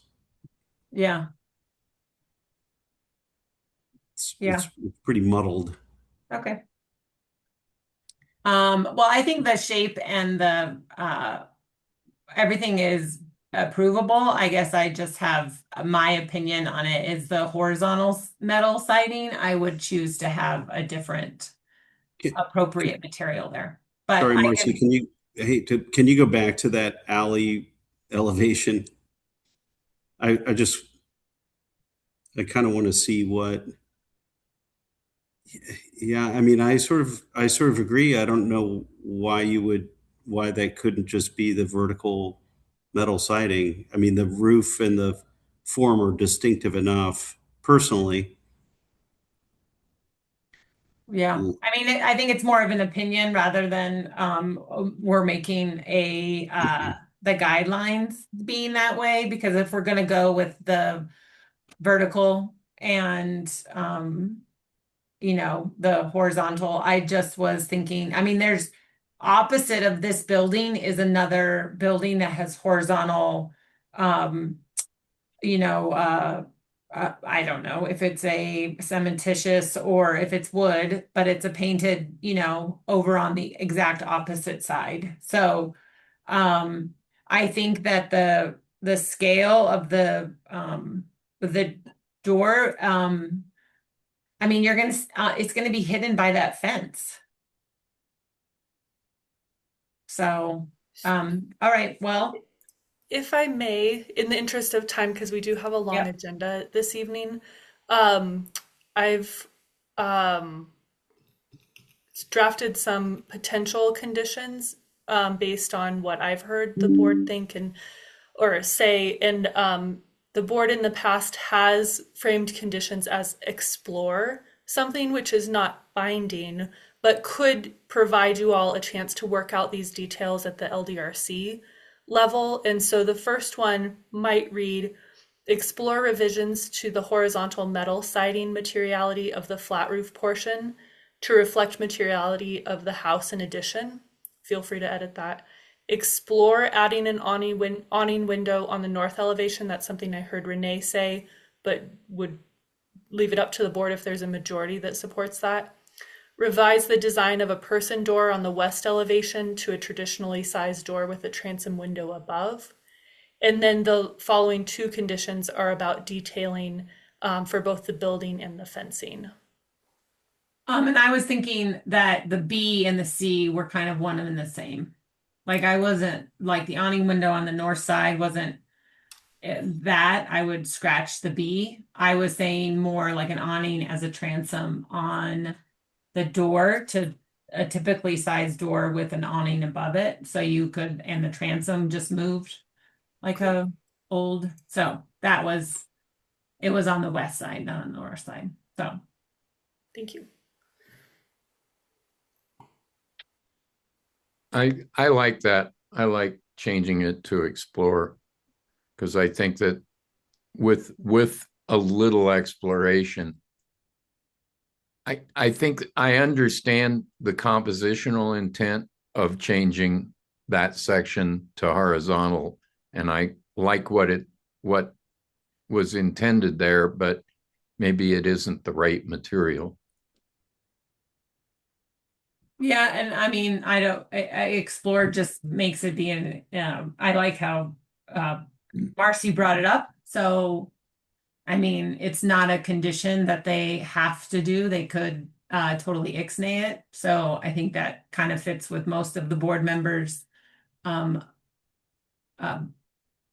agreement with it. So, I mean, I'm okay getting rid of it. I'm also, they've kind of heard me, so they're willing to change it. If they did change it, Marcy, do they have to come back and ask, or is it good to put explore in it? Because if they did change it, it would be okay. They could change it. The design that the board approves is based on the plans that are dated in the packet. And so any changes from this point on really should be in the conditions. But the LDRC does have the ability to look at changes. And as you know, sometimes the design changes more than what's just in the condition. And then the DRC has to decide whether that new design or revised design is within the same intent as the board's approval. Okay. So, I mean, it gives them a little bit of flexibility to not have to come back if they do decide to change it. So, correct. So we can leave it in there with more flexibility for the client. And if they wish to keep it, they can keep it. And then the LDRC can take it forward. So let's make a motion. I can make a motion. Great, John. Thank you. Okay, I see motion language.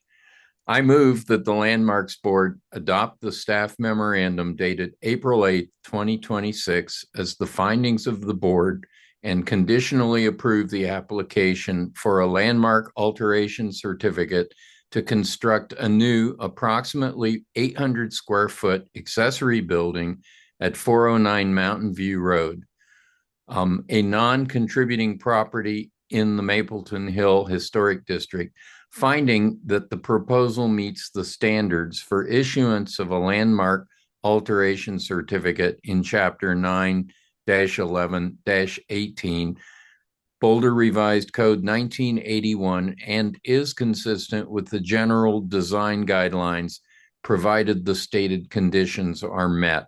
And then I guess I should read the conditions into the record. The applicant shall be responsible for completing the work in compliance with the approved plans, except as modified by these conditions of approval. Prior to submitting a building permit application and the final issuance of the landmark alteration certificate, the applicant shall submit the following, which shall be subject to final review and approval by the LDRC, to ensure that the final design of the addition is consistent with the general design guidelines and the Mapleton Hill Historic District guidelines and the intent of this approval. A, explore revisions to horizontal metal siding, materiality of flat roof portion to reflect materiality of house and addition. B, revised design of person door on the west elevation to a traditionally sized door with a transom window above. C, provide details of lighting locations, guttering, materiality of the railing, pathway and hardscaping, steps and alley apron, and fence, including details of type, material, and color proposed. Materiality of pathway and hardscaping, steps, and driveway apron should demonstrate permeability and compatibility in scale, proportion, texture, and finish to those used historically. And D, provide details of fencing proposed, including non-combustible material within 8 feet of a structure, height, style, spacing, and finish. And there you have it. John, do we have a second? Second. Michael seconds the motion. Let's do a roll call vote. John. Aye. Chelsea. Aye. Alex. Aye. Michael. Aye. And I vote aye. Motion passes unanimously. Marcy, can you go over the next steps in the process? Yes. So the LAC has been conditionally approved. So that means it goes to City Council for their opportunity to call up the decision. We have that date as May 7th. It says the City Council usually has 16 days to decide to review or call up the decision. However, based on their meeting schedule, we need to extend this to the regular council meeting, which isn't until May 7th.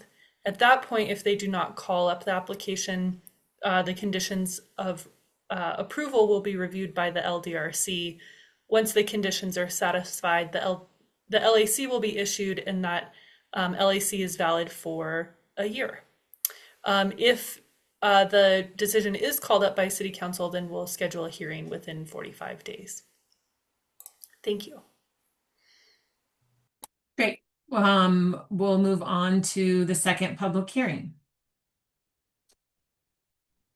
This is a public hearing in consideration of a landmark alteration certificate application to relocate a building, Chestnut House at 2106 Arapahoe Avenue, HIS 2026-0045, a pending individual landmark pursuant to section 911-18 of the Boulder Revised Code 1981 and under the procedures prescribed by Chapter 1 through 3 quasi-judicial hearings, BRC 1981. The owner is Naropa University and the applicant is Soper Sparn Architects represented by Kathleen Adams. I'll hand it over for Claire for the staff presentation. Thank you, Renee. Okay, so this is also a quasi-judicial hearing, so all speaking to the item will be sworn in, don't forget. That includes me, Claire Brandt, Historic Preservation Planner, and I affirm that I will tell the truth. And I'll pause to allow board members to also note any ex parte contacts. Okay, hearing none. The process we're going to go through today is the same as for 5A. It includes the staff presentation, a 10-minute applicant presentation, a public comment period, and the board may ask questions, and the applicant will have an opportunity to respond to anything that was said. Once the board begins to deliberate, we'll ask everyone to mute their computers, and a motion will require an affirmative vote of at least 3 members to pass. The criteria for review are outlined in the Boulder Revised Code under 911-18B and C, and this is to ensure that the proposed work preserves, enhances, or restores and does not damage exterior architectural features of the property, does not adversely affect the historic architectural value of the property, the architecture arrangement, texture, color, arrangement of color and materials are compatible with the character of the property, and that the Landmarks Board considers the economic feasibility of alternatives, incorporation of energy efficient design, and enhanced access for the disabled. And the options today, for the Landmarks Board to approve the application, subject to a 16-day city council call-up period where council can choose to review the decision. The Landmarks Board can also deny the application, which would be subject to a 30-day period in which City Council could review the decision, which is the applicant's appeals process. Denial would mean the applicant could not submit a substantially similar application within 12 months. So if the board is headed in that direction, we'll give the applicant an opportunity to withdraw. So for this one, Planning Board is currently reviewing a proposal for a redevelopment of the Naropa campus site. The proposal includes incorporating 2 buildings identified by staff as eligible for landmark designation into the redevelopment. The typical process when there are eligible buildings on a site is to incorporate them into the redevelopment proposal. And then submit a designation application, which is usually held until the site review process by Planning Board is complete. As the proposal for the redevelopment includes relocating buildings on site, the relocation needs to be reviewed by the Landmarks Board. Relocation is defined by code as requiring full Landmarks Board review, and that's what the Landmarks Board is reviewing today. Here's the property. It's located on the south side of Arapahoe Avenue between 21st and 22nd Streets. It's within the potential Goss Grove Historic District. A portion of the historic Smith and Goss ditch crosses the property in an open concrete channel. And here's the site. It includes the Lincoln School, which is a designated individual landmark. That's the building at the center here. There are 2 buildings proposed to be relocated. We're reviewing them separately today as 2 separate LACs, but it's I think it's helpful to orient using both buildings. The subject building, let me find my pointer. Seems we're virtual, hooray. The subject building, this is currently known as the Chestnut House. It faces north onto Arapahoe Avenue on the east side of this private driveway here. Arapahoe House, which is here, is the subject of item 5C, and it's on the other side, it's on the west side of the private drive. So both houses are located west of the Lincoln School, which is this building right here, but they're outside of the designation boundary, which is this line you can see kind of there. Hopefully you can see it. There's a number of mature trees on the property, including some identified champion trees.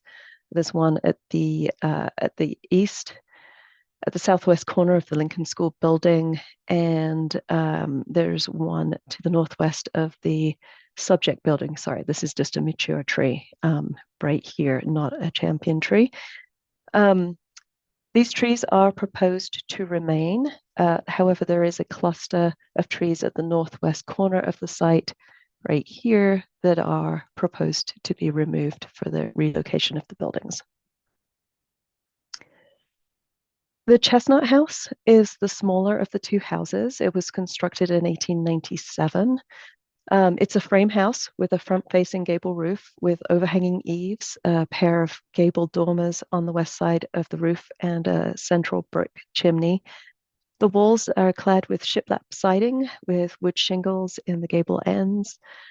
The windows are paired at the east and west side and are predominantly vertically oriented and double hung. The porch has a somewhat unusual projecting shed roof with a gable at the peak and includes spindle supports and a plain frieze. This house was surveyed in 1995 and found to be historically significant as a well-preserved example of a vernacular style dwelling with Queen Anne elements, erected and bolded during the early 20th century, as reflected in the gabled roof, shiplap siding, and porch with gable and spindles.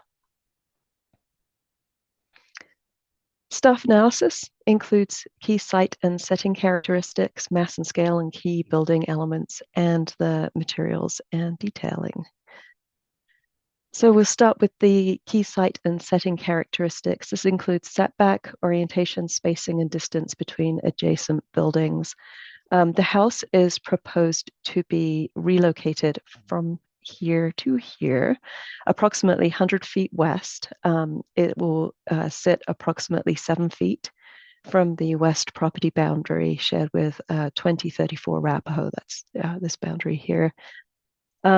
It's proposed to be rotated 90 degrees from its current orientation to face a shared campus walk, which is right here. The rear porch is proposed to be removed, and the building will be raised on a concrete foundation to meet floodplain requirement and include a ramp for accessibility. So the house will be approximately 50 feet from Arapahoe Avenue, but it will be minimally visible due to the proposed relocation of the Arapahoe house, which will be here. The guidelines say to locate buildings within the range of alignments seen traditionally in the area, maintaining traditional setbacks at the front, side, and rear of the property, and to orient the primary building entrance to the street.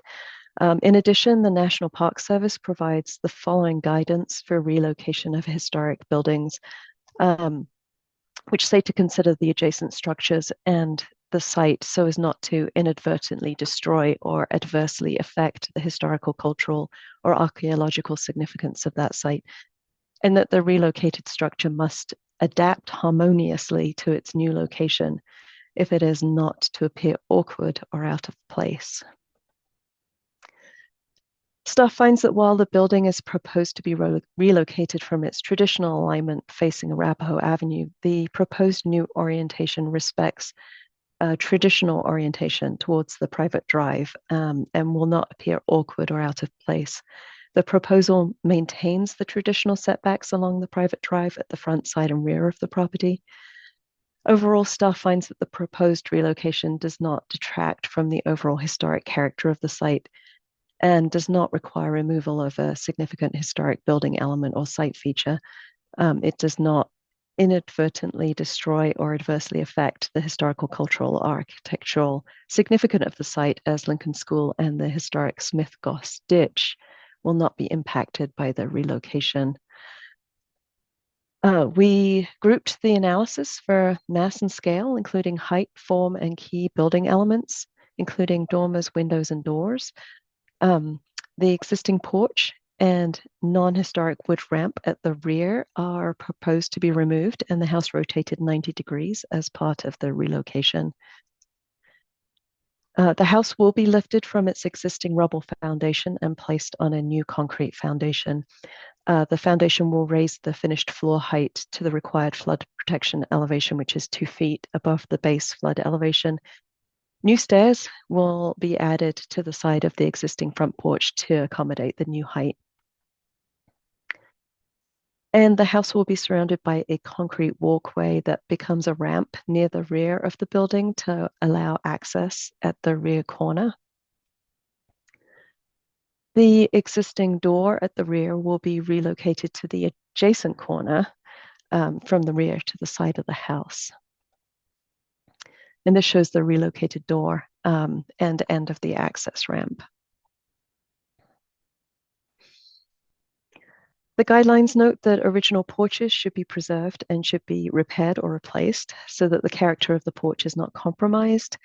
Maintain the height, detail, and spacing of the original balustrade if replacing, extending, or adding balustrades. And whenever possible, retain and preserve all original doors and door openings. But in general, the more important the elevation, the less likely the replacement of a historic door will be appropriate. Maintain the dominant roof line and orientation of the roof form to the street. We looked at plans from 1918 up to 1950, and they show an open porch at the rear of the house that was likely original or a very early addition. However, staff finds that the removal of the existing rear porch for the addition of the access ramp is appropriate in this case. It's not a significant feature of the house, and it has not been documented other than in plan. So the removal of the rear porch does not impact the historic integrity or significance of the building. Staff also finds the new concrete foundation to raise the finished floor height to the required flood protection elevation appropriate for life safety purposes. And the addition of stairs and the railing at the front of the porch do not compromise the character of the porch, as the height, detail, and spacing will generally match. The relocation of the door at the rear to a secondary elevation is appropriate, as the door is proposed to be relocated at the rear corner of the building with minimal visibility. Additionally, this new location for the door appears to have been modified at some point with the addition of a newer horizontal sliding window. So due to these factors, staff considers the relocation of the door will not impact the historic integrity or significance of the building. The proposed ramp, while clearly contemporary, is appropriately placed at the rear of the building. Analysis of the materials and details includes the scale, proportion, texture, type, and finish. New stairs and railing are proposed to be added to the existing front porch to accommodate the new height of the porch. The stairs and railing are proposed to be constructed of wood and painted. The area of siding from the relocated door at the rear is proposed to be patched with wood siding to match. The house is proposed to be painted, and the access ramp at the rear is proposed to be unpainted concrete and include a black metal handrail. The guidelines note that original historic finish materials should be preserved and repaired. The new finish materials should be compatible with, but not seek to replicate, original finish materials. Use materials that are similar in scale, proportion, texture, and finish to those used historically. When repainting, select paint colors appropriate to the historic building. When possible, recreate historic paint schemes based on samples of original materials. And it is inappropriate to introduce or eliminate exterior lighting fixtures if doing so will detract from the overall historic character of the building, site, or streetscape. And lighting should be functional, not just decorative. So staff considers that the proposed new painted wood stair and railing at the front porch are appropriate for safety reasons. The proposed materials are similar in scale, proportion, texture, and finish to those used historically. Additional handrails for the stairs that meet accessibility requirements should be added as needed, but should not detract from the overall historic character of the building. Staff considers the proposed colors appropriate to the features of a Queen Anne house. The access ramp at the rear is proposed to be unpainted concrete and include a black metal handrail. And staff considers that the black metal handrail may be inappropriate, but safety is a priority for the handrail. And applicants should consider a lighter color if allowed under the appropriate permitting. New lighting was not included in the application, but functional lighting fixtures should be added as needed, but should not detract from the overall historic character of the building, the site, or streetscape. Staff found the proposed relocation of the building to be appropriate in that it does not impact the historic integrity or significance of the building. It does not damage or destroy the exterior architectural features of the historic building, as it does not obscure or remove character-defining features, respects the orientation of houses seen traditionally in the area, maintains traditional setbacks, and does not detract from the overall historic character of the site. Does not adversely affect the special character or special historic architectural or aesthetic interest or value of the proposed individually landmark building.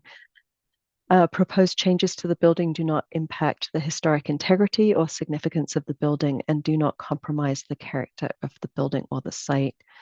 The architectural style, arrangement, texture, color, arrangement of color, and materials proposed are generally compatible with the character of the proposed landmark in that they are similar in scale, proportion, texture, and finish to those used historically. Staff recommends the Landmark Board adopt the findings and that the project will meet the standards for issuance of a landmark alteration certificate and approve the application. That's the end of the staff presentation. As a reminder, the next steps in the process, the applicant has up to 10 minutes to present to the board, followed by public participation, an opportunity for the applicant to respond to anything that's said, and then board deliberation. And a reminder that the criteria for your decision this evening is found in 9/11/18 and considers whether the project meets the standards for issuance of a landmark alteration certificate. And the options in front of you this evening are to either approve the LAC application to relocate the building, approve with conditions or deny the application if you believe it does not meet these standards. So did you have any questions? Could you just go back to the slide that shows the elevation of the front porch and the ramp? I think it showed doesn't it? I presume there's a dimension somewhere above grade.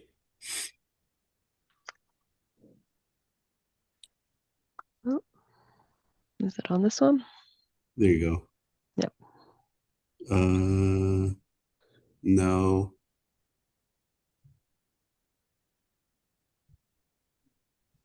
I don't know what building low point means. I'm looking for the height of what would be the main floor, that 100 foot above grade, and maybe that's something the applicant can address in their presentation. That's definitely a question for the applicant.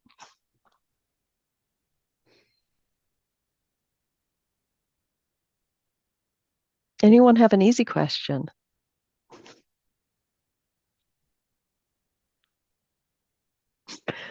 All right. Renee, shall we move on to the applicant's presentation? Yeah, since there's no additional questions. Let's see.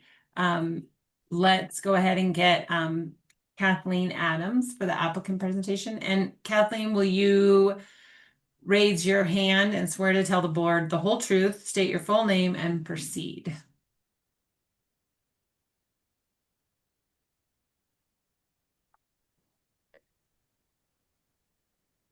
Hello. Can everyone hear me? Yes. Great. I'll keep this short, but good evening. I am Kathleen Adams. I go by Kate with Stouffer Spartan Architects, and I'm here representing the applicant team. As Marcy said, we've been working on this project with them. Can you swear to tell the truth? I swear to tell the truth. Yes. Thank you. Do I have to do the Girl Scout salute? Okay, no. We've been working with the Landmark staff from concept review and actually a little bit before, just understanding that this site has several different historic components to it that are important. So we've been trying to see how we can design the site to accommodate the needs of the new development, but also preserve and restore the important elements on the site. So I don't have a separate presentation because the staff memo was actually pretty thorough in explaining our goals for this. So I am here and happy to answer any questions. I guess Michael's the one with the question about elevation. Did you hear the question I asked? did. So are you asking, so the rule is that the finished floor has to be raised 2 feet above the base flood elevation. And we're still, I have to say, because we're in the site review process, that grade that is along those buildings is a little bit in fluctuation still.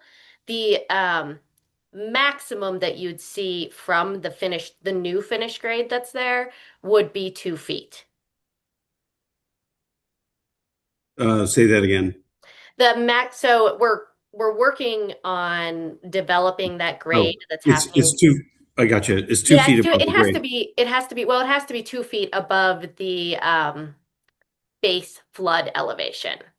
So, but we are changing the grade a little bit along that site. So it may not, like you can see in the Chestnut House here, the front right there, that one's not quite 2 feet above. I think it's a little bit under, and because it depends on where we're actually raising that grade for that walk. So it's a little bit in flux, but the maximum that it will be 2 feet. Well, then the follow-up question is whether or not, because of the function of these houses, whether the residential building code applies or the overall commercial code. Good question. And do you know where I'm going? I do know where you're going. Yep, I do exactly. So these houses are not currently being proposed, but this could change because we're in the process of site review right now. Nothing's finalized. They're not currently being proposed to be residential structures. They're being proposed to be part of the operations. But we want to make sure that we're accounting for any future uses. Well, that where I was going is if residential use, I mean, I just hate to see a 42-inch guardrail when it's not required by the residential code, right? So if it was residential, that could be lowered to 3 feet, and I think it would be less sort of overbearing, particularly along the ramp.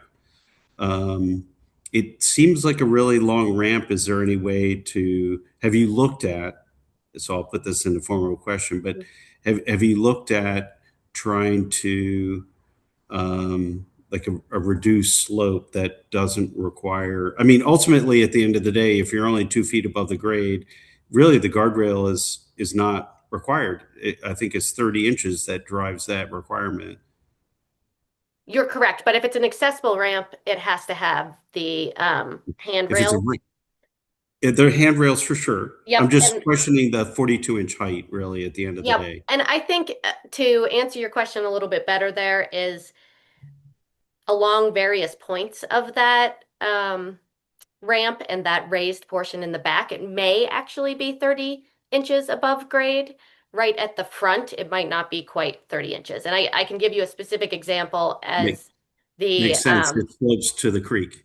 Exactly. Yeah. So, and I would say that if we, in our finalization of in the grading, if we find that we don't need a 42-inch guardrail there, then we are completely open to lowering that height. That would just be code driven. Right on. Yep.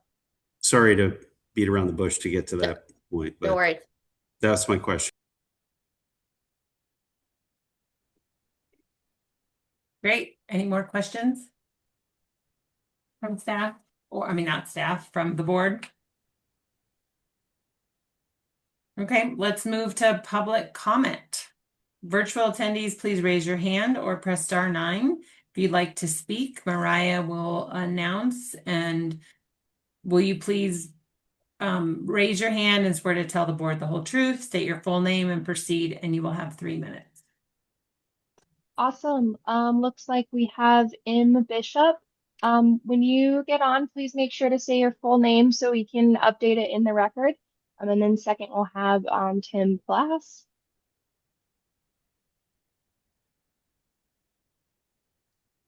Okay, you've got 3 minutes.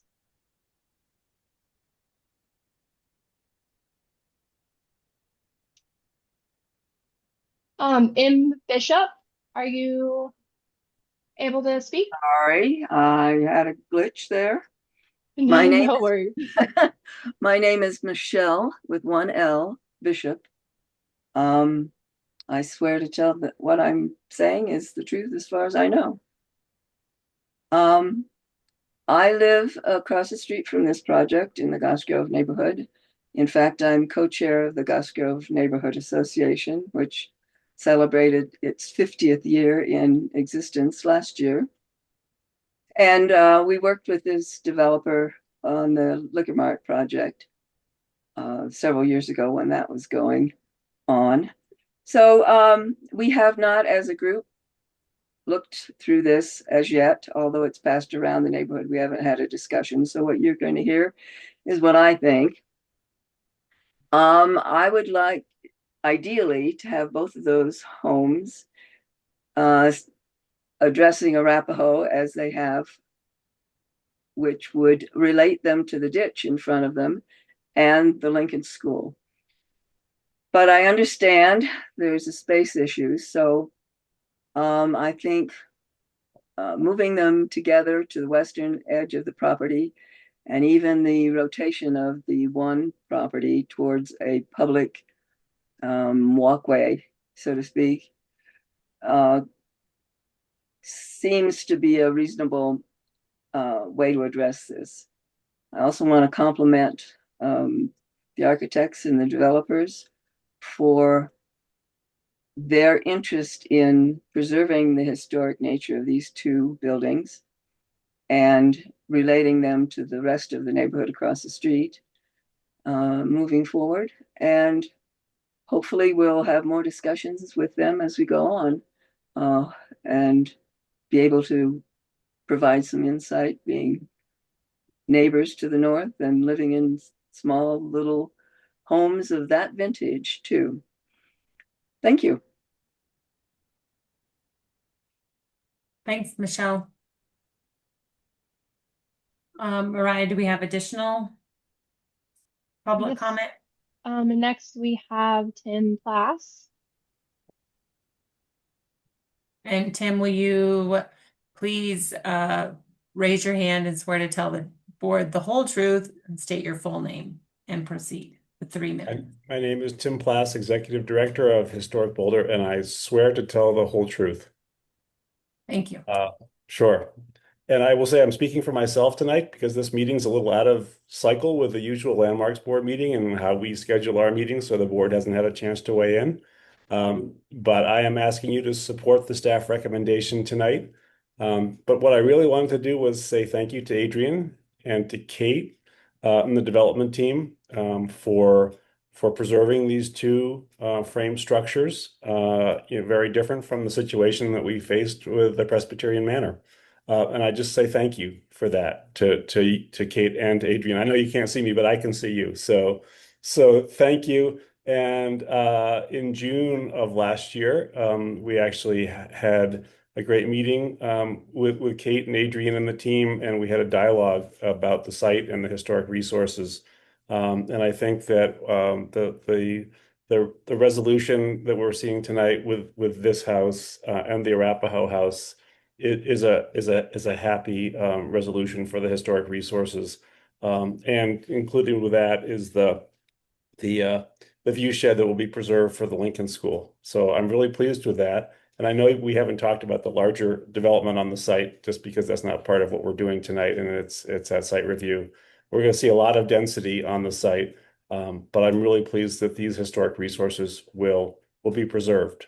So I urge you to support the staff recommendation, and thanks again to the development team. And that's all I have.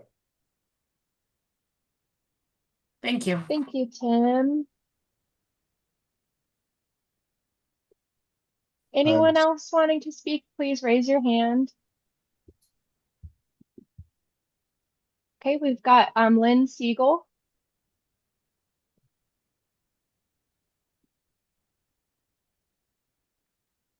All right, Lynn, whenever you're ready. Lynn, state your full name and swear to tell the Lynn truth. Siegel, I swear to tell the truth to the best of my knowledge. And I don't really know what to say about this situation because I understand that CU owns this land around Lincoln School. And so it's not clear to me who's doing what for whom. But my first priority would be to do nothing at all to benefit CU in any possible way. They're going to dwarf the Lincoln School, and I hadn't realized they own this property, and they're just like an octopus moving into Boulder all over the place. Now with the transportation center they're doing too, Rincon, and up to 7 stories on this site. And I just want to be more understanding of what's going on here. I appreciate from what Tim's saying, I'm supporting the preservation of the bungalows on Arapahoe. Likewise, I support any of these additional historic homes surrounding Lincoln, but absolutely nothing to in any way support CU with their expansion with CU South, their takeover of 28th Street, the Millennium, high-end student housing, Dark Horse. They are just, I love CU. My dad went there in 1949, but I don't love CU that much. That these constant abuses into Boulder and elevating the cost of housing and the cost of the land value here. So whatever could be done, I don't know. I'm kind of confused where Adrian fits in and what's going on with that development and when. And as someone who watches planning board, Transportation Advisory Board, Open Space Board of Trustees, Water Resources Advisory Board, and Landmarks Board, I would think that I would know more what's going on here. Maybe that's my own fault, but following all those boards is pretty time consumptive, and I just don't quite get when and what and how this property is being developed. And so I'm reluctant to make any, advisements, but I'm glad something's being preserved. Thank And you, I wish Lynn. you'd get rid of your music thing. You can just interrupt people. It's sort of a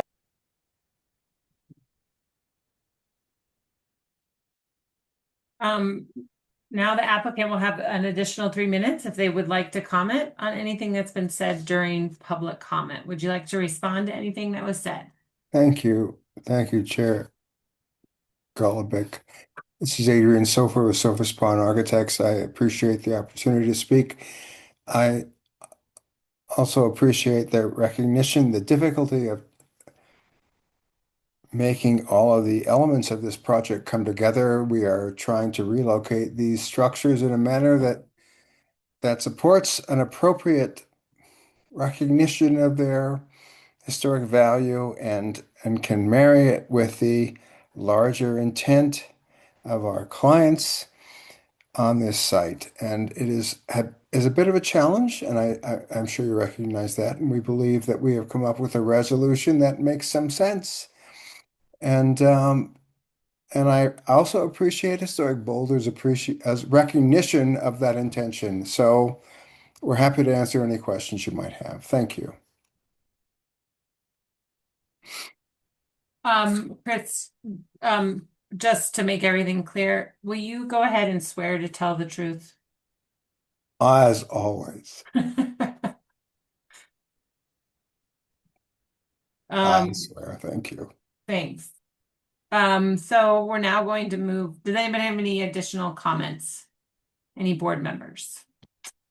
As I hear none, we'll now move on to board discussions. I ask that everyone else mute your computer or phone for the duration of the discussion. We'll estimate 45 minutes for the discussion. Does anyone want to lead? I think this is great.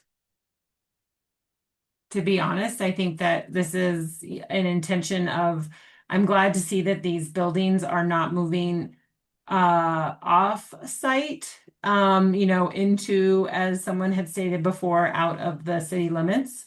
I think that the Arapahoe, I think that this Chestnut House that's the one we're talking about.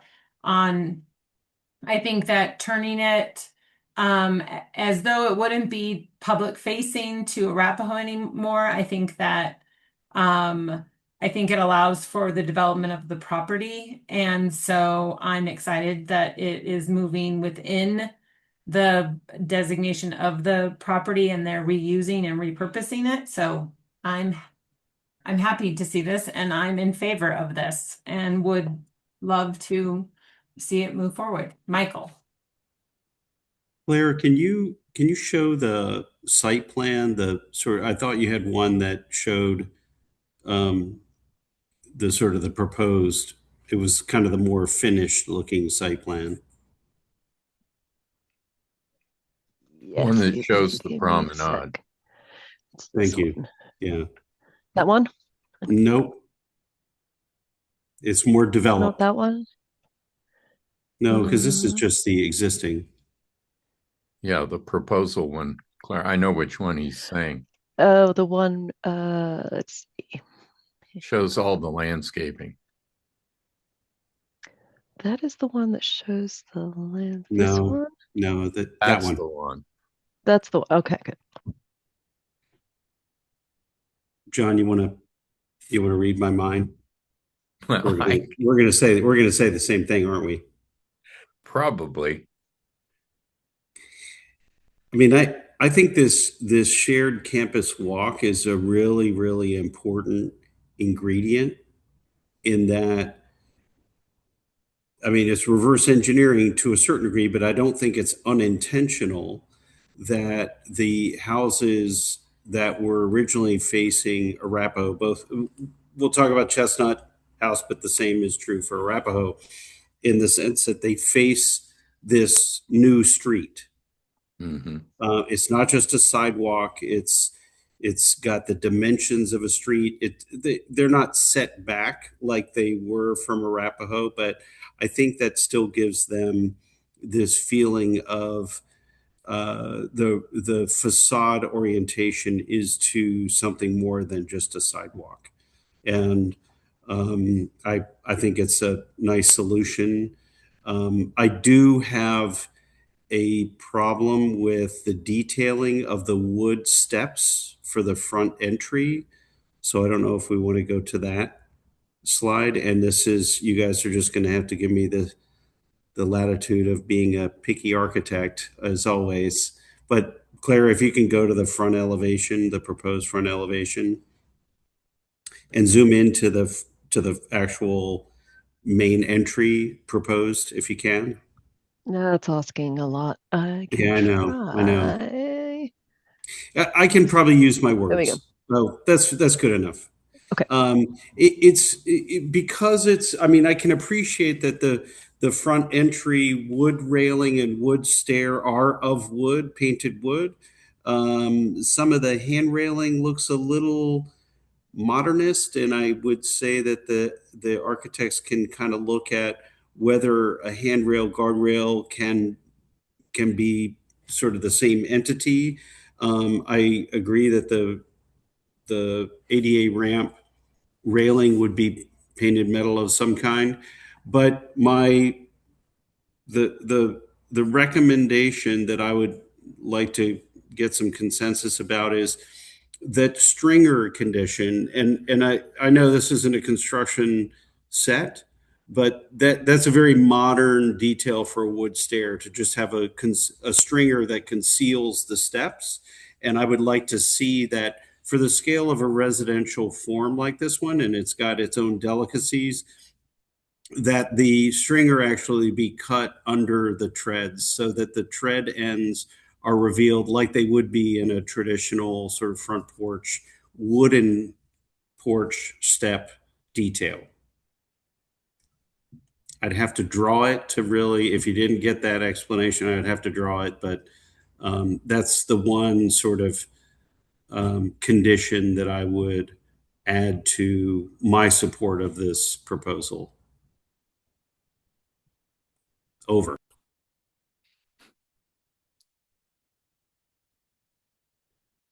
Okay, I'll just jump into this.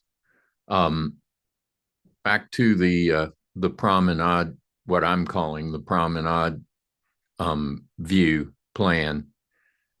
I think that just generally, I think this is a very intelligently considered design response to this problem of creating or freeing space for a new and optimized use, and at the same time preserving these structures kind of in, I guess, in character of the way they were originally set up, other than the space is tightened up and they're rotated off of their original orientation. But like Michael said, I really like the idea that this pedestrian street has been created, and at least in terms of how it's proposed, creating this beautiful green corridor that these two structures now play to. And it kind of, it smacks a little bit of kind of new urbanism as far as how the houses are positioned to each other and how they're positioned to this pedestrian street. So I just think it's well considered. It's an appropriate response, and I therefore support it and support staff's recommendation, and compliment the design team and the ownership that chose them and allowed for this. Do you mind, Renee, if I add one more thing to what John said? And this is a question that I think we would need an answer to, or otherwise we can introduce it as a condition. But since both John and I feel strongly about the power of this shared campus walk, I want to know, is there, just for the sake of understanding it, is there a curb cut off of Arapahoe? Will there be bollards that prevent traffic from driving on that? Or is this in reality some sort of service access to the future proposed housing main building that we can't talk about and don't understand? I think, John, to characterize it so poetically as this corridor and whatnot, green corridor, it will really suffer and betray the support that we have for the orientation of the houses if it turns out to be nothing more than, delivery and loading access in the end. So I think I'd want to know that, or at least codify our support with that condition. What's missing from this image is what's happening across Arapahoe, because I think there is a penetration into Goss Grove somewhere between 23rd and that might line up with it. I wish I could see that, to see what's happening on the other side. I was going to speak to that. I think I like the placement, the rotation and orientation of these. I think situated on the campus walk is really nice, and that campus walk could be a huge asset that's doesn't perfectly line up, but as far as travel patterns go, relatively comes close to lining up with 21st Street. And my understanding of the, if I'm not stepping too far out of our lane here, but my understanding of the pedestrian signal in front of the Lincoln School is that is a very non-traditional treatment in the city of Boulder. That is a relic of when the school was an elementary school, and the city would not install that type of crossing in a mid-block condition today.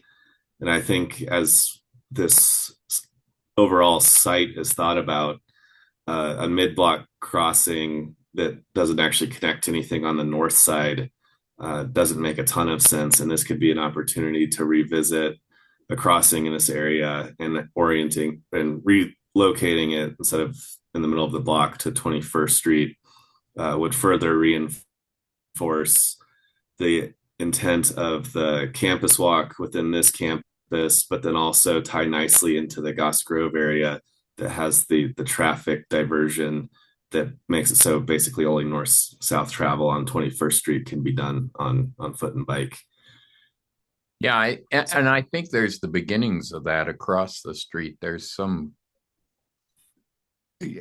That's why I can't remember. I've parked over there and walked over to Lincoln School on several occasions for various events, and it seems like there is some quasi-pedestrianization along that street and restriction of the parking zones. So there is an opportunity for this to extend, this promenade effect to extend into the neighborhood, and as Alex just said, create a more logical point of crossing.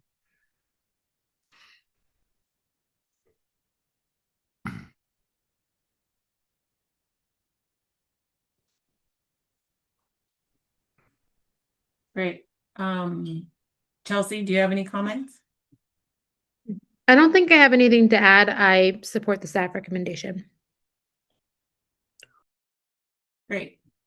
Does anyone, Michael, how do you want to approach the shared campus walk? And I'm waiting for the proposed motion language to magically appear that captures what I butchered through.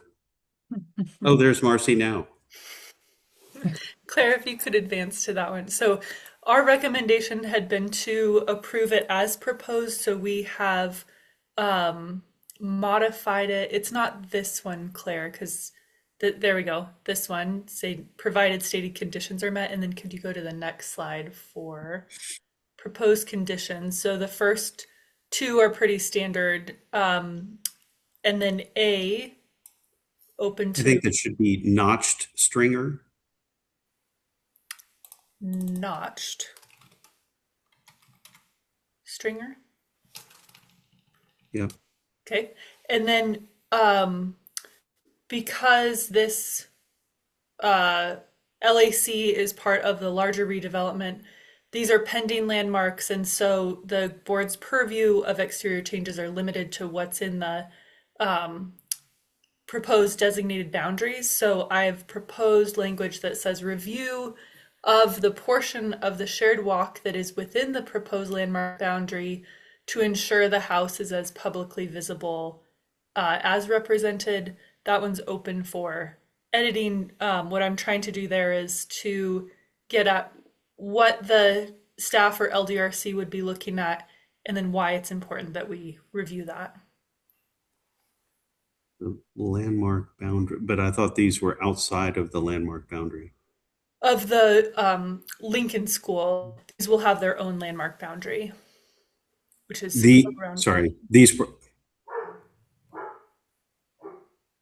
have to say these properties are going to have their own landmark boundary associated with them. Yes.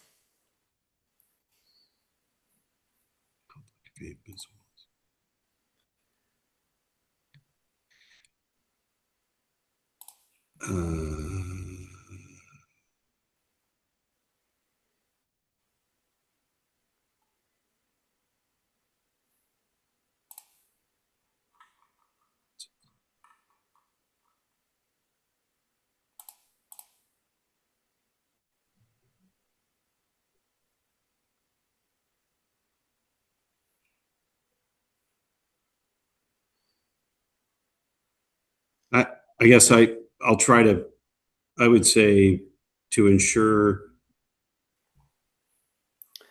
the traditional house entry presents itself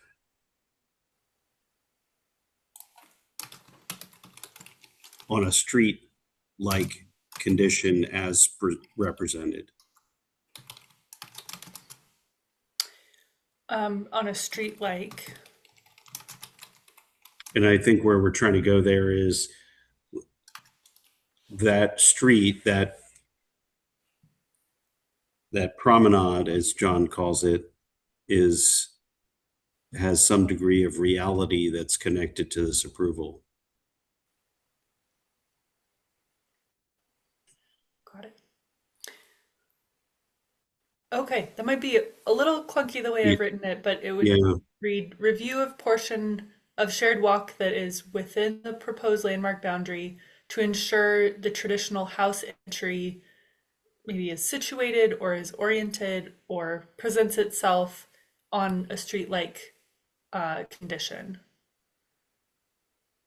I think we can interpret that. I think I understand the intent, but it's always easier to try and articulate it now than a month from now. And I would just say in front of the word notched, traditional. There you go. And then I'm ready to rock and roll if you want to go back a slide. Perfect. I move that the Landmarks Board adopt the staff memorandum dated April 8th, 2026 as the findings of the board and approve the application for a landmark alteration certificate to relocate a pending landmark Chestnut House at 2106 Arapahoe Avenue pursuant to section 9-11-18 of the Boulder Revised Code 1981 finding that the proposed meets the standards for issuance of a landmark alteration certificate in Chapter 9-11-18 Boulder Revised Code 1981 and is generally consistent with the general design guidelines for Boulder's historic districts and individual landmarks, provided the stated conditions are met.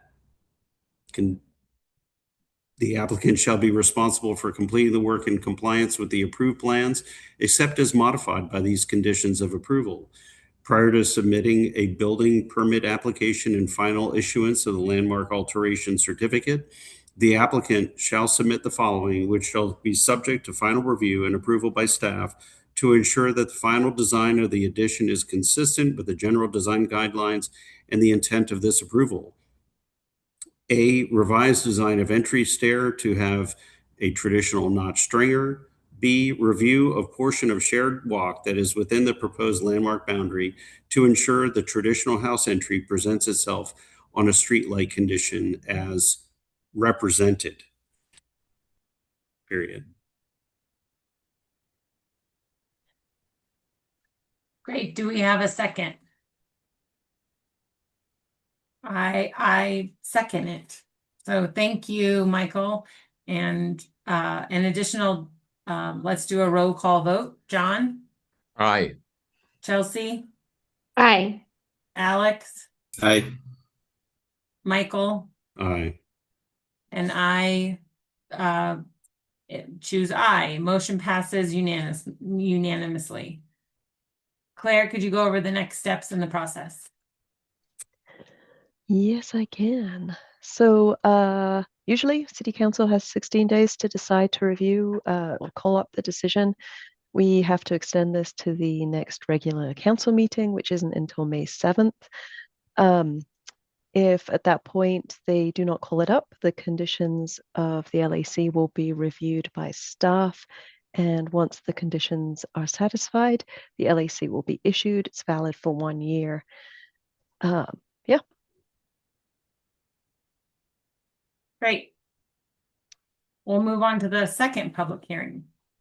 This is a public hearing in consideration of a landmark alteration certificate applicant to relocate a building, the Arapahoe House at 2106 Arapahoe Avenue, HIS 2026-00046, a pending individual landmark pursuant to section 911-18 of the Boulder Revised Code of 1981 and under the procedures prescribed by chapter 1 through 3, quasi-judicial hearings, BRC 1981.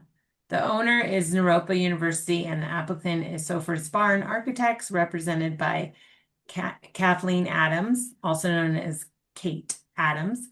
And I'll hand it over to Claire for staff presentation. Okay. As a quasi-judicial hearing, the process is the same as for item 5C.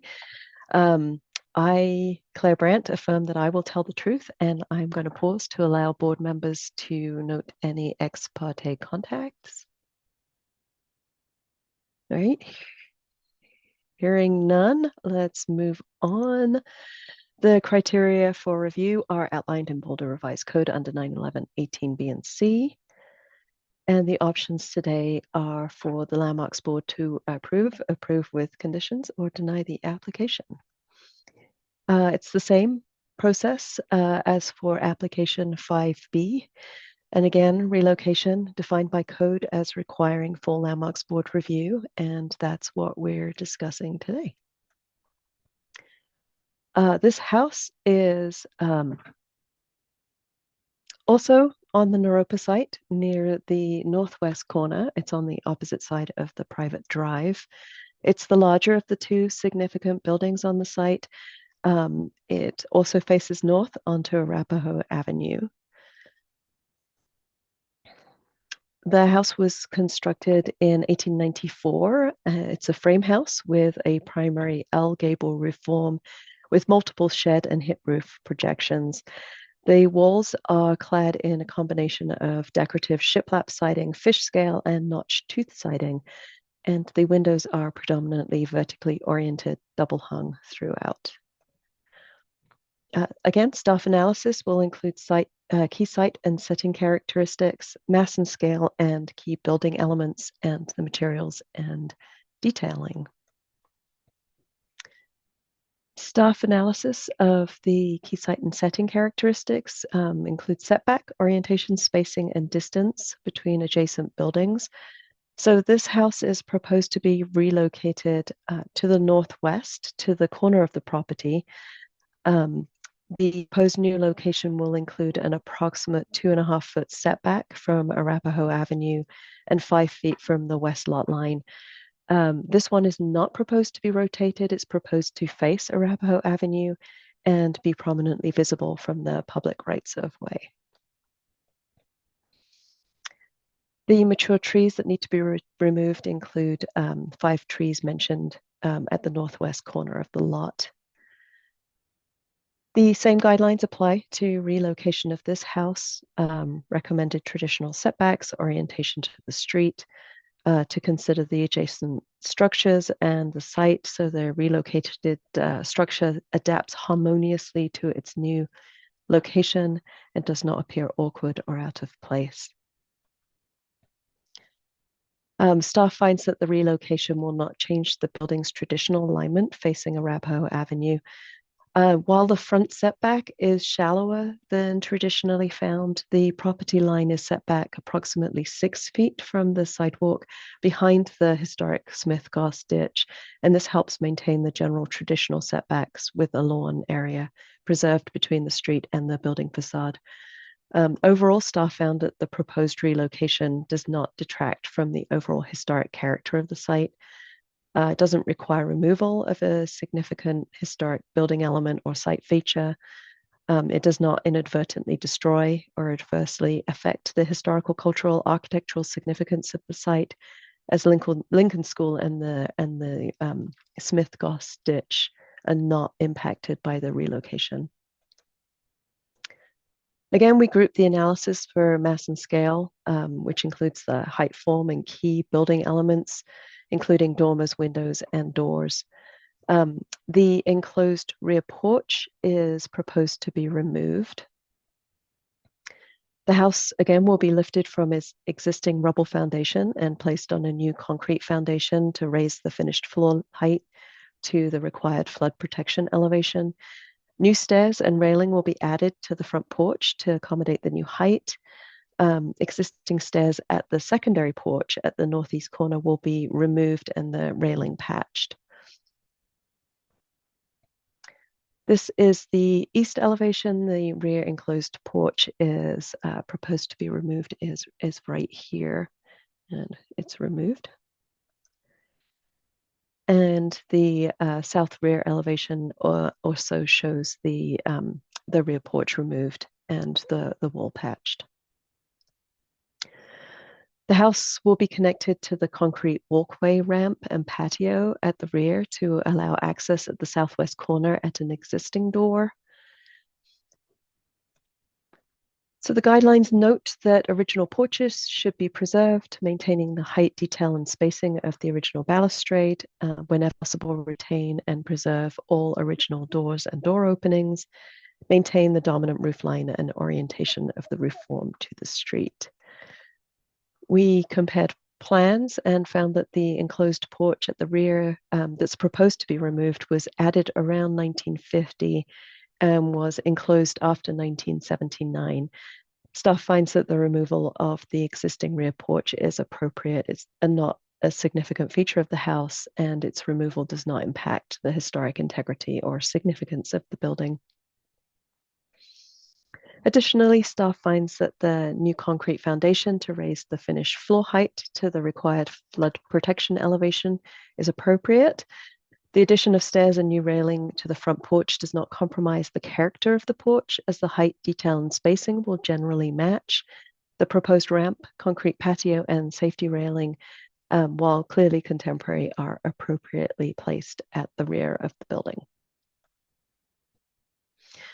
Analysis of the materials and details includes the scale, proportion, texture, type, and finish.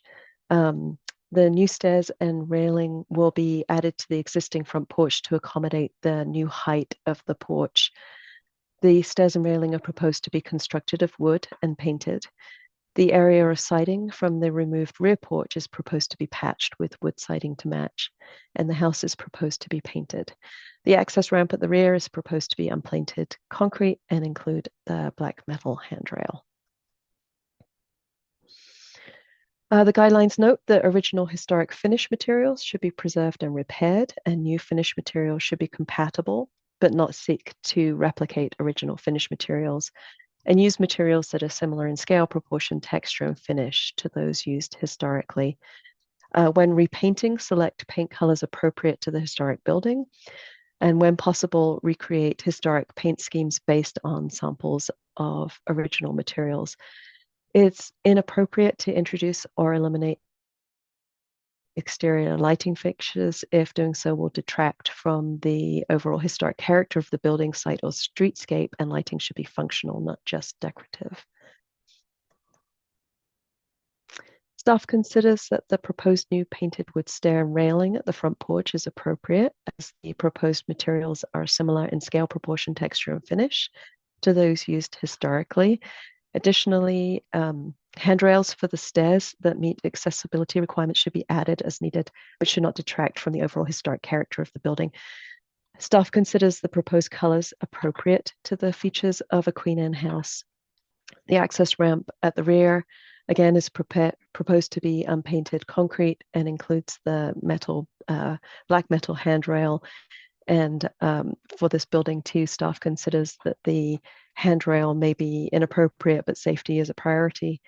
And the applicants could consider a lighter color if allowed under the appropriate permitting.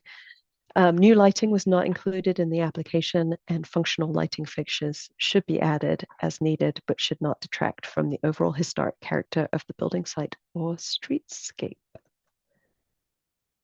Staff found the proposed relocation of the building to be appropriate and recommends the Landmarks Board adopt the findings that the project will meet the standards for issuance of a landmark alteration certificate and approve the application.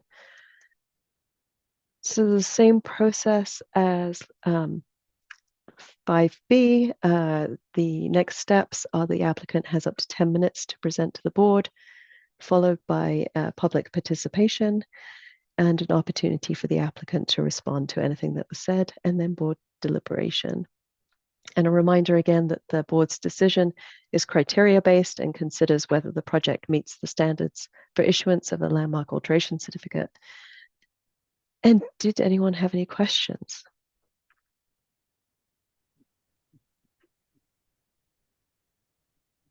Okay, great. Great. Fastest presentation ever. So let's move to the applicant.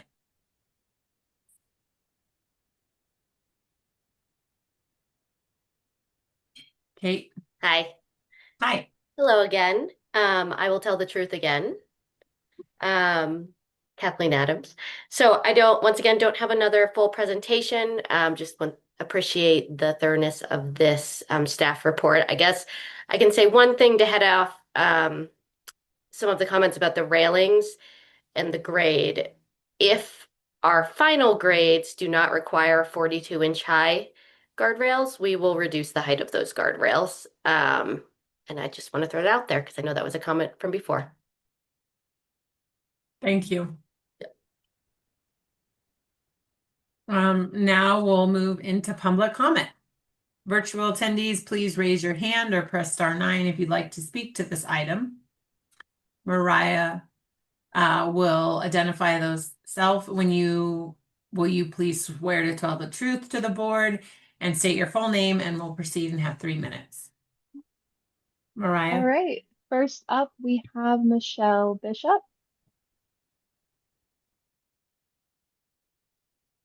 Hello again, Michelle Bishop. I swear to tell the truth as far as I know it on this. I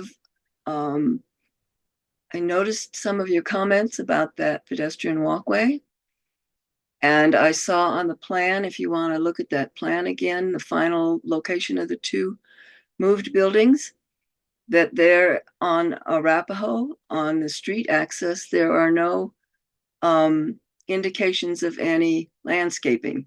So that would indicate to me that that is an entrance from Arapahoe, and your suspicions of having access to vehicles for various reasons into that pedestrian walkway could be accurate. So I know this is probably a little past your responsibility in this particular situation, but I think that's something that needs to be looked at. And 21st on the way across, our streets turn. So 21st doesn't go through to the north, it turns and then it goes all the way to 17th before you can get off of it again. So if you've ever been into Goss Grove, we call it Lost in Goss Grove, because there's those diversions and those dead end streets, which we love because each of one has a little park. So it's a challenging little neighborhood. Again, I want to comment and compliment the architects for this solution to preserve these two homes. And I've heard a lot from neighbors about the old trees, the grand trees. I don't know what the designation is, but they were very concerned about the preservation of those, and I understand that that's going to occur. So I appreciate the opportunity. Thank you again, and that's all. Thank you, Michelle. If anyone else would like to speak, can you please raise your hand? All right, next up, we've got Lynn Siegel. When you're ready, Lynn. Lynn, I swear to tell the truth as best I know it. And Michelle, I agree with you. Those trees shouldn't go out. That I don't like that at all. And I've lived here 37 years. You would think that by now, having been at the Naropa campus many times before and involved with the Buddhist community, my brother became a Buddhist, like that I would be able to understand these drawings. Maybe I'm asking too much, but I don't see the context of where the Lincoln School is and where this development from CU is going to go surrounding this, and what is going to be the long-term situation of this property, which I'm really distressed about. I know there was a lot of flooding issues and that the owner of Naropa, the president, whatever, felt, I've watched that place, remember Renee, across the street, so I've been following this, but, maybe I'm just too not smart enough, not intellectual enough to understand kind of simple drawings and why we can't see like the bigger scale drawings. Like when I look at a country, today I was at a talk on Cambodia. I had to pull up on my computer the whole area so I can see where it fits, what the context is. And I wish I could do that, but I can't. Meantime, you're moving these houses. I don't really understand why or what is going on. Like, what's the function of this? And that's kind of important. I'm glad they're being preserved, but why are they being moved? What's going on here? I don't get it. I know Lincoln School. I know all of those buildings, the library, all of that stuff. I don't get what's happening here. And this is the town I've been in for 37 years, and I don't go anywhere. I don't travel because I live in Boulder, and I can't afford to. Everything I own is for my kids for climate change. So, I'm just trying to understand my own city, and I don't. And I'm sorry if I'm putting you in the middle of it because you have nothing to do with this. Just like everybody, it's not your fault. But I'd sure like to understand the context. That's all I have to say. Thanks. Thanks, Thank you, Lynn.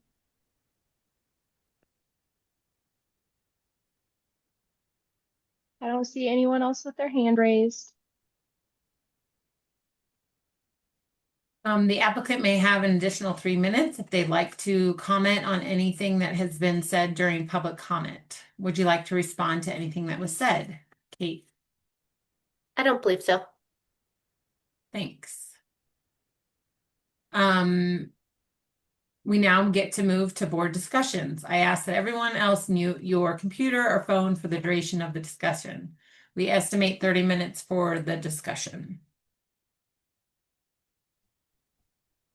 Does anyone want to start it off? John is unmuted.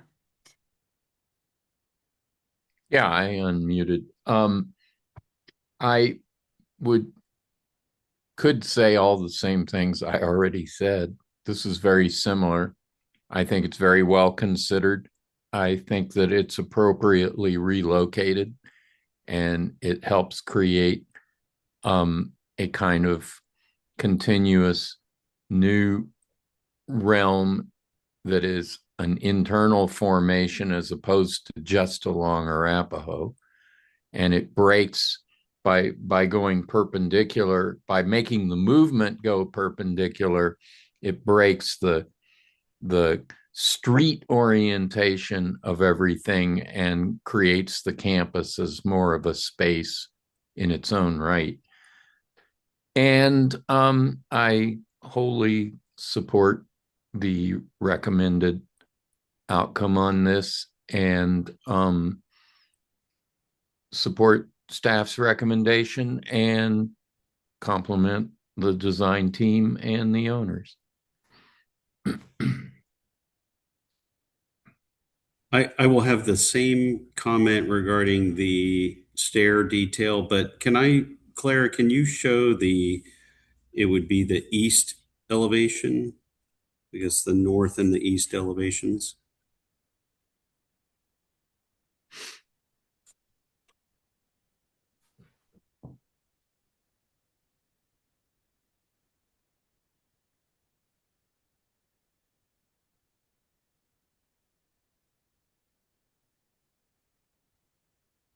I think it's clear.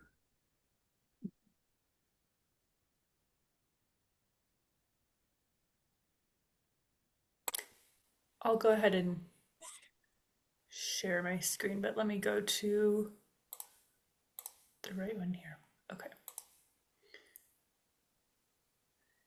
And you're looking for which elevation? It would be the east elevation. Where are we here?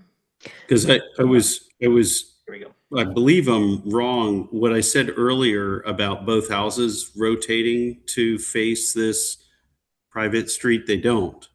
This one remains oriented facing Arapahoe, but I do want to see what the east elevation, just in case there's something. So that's still facing the street, Arapahoe. That would be the north elevation, right? Yeah. East.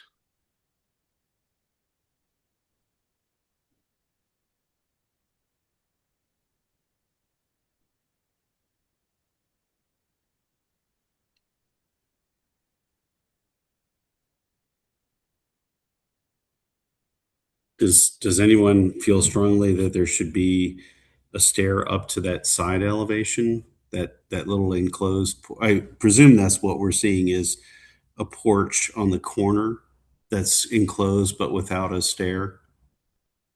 Actually, I could definitely support that now that you look at it this way. What's on the front? I see. Well, that's So that would part of that the would ramp. be that.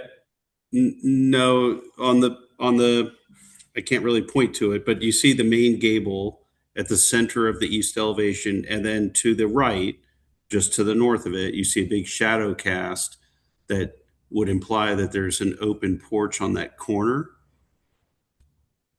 And maybe that's in a photograph of the existing house. But the reason for me to propose that is to reinforce this notion that, at least for both houses, there is some orientation to this. It puts the pressure on that private promenade to be something that is special and justifies the rotation of the Chestnut House.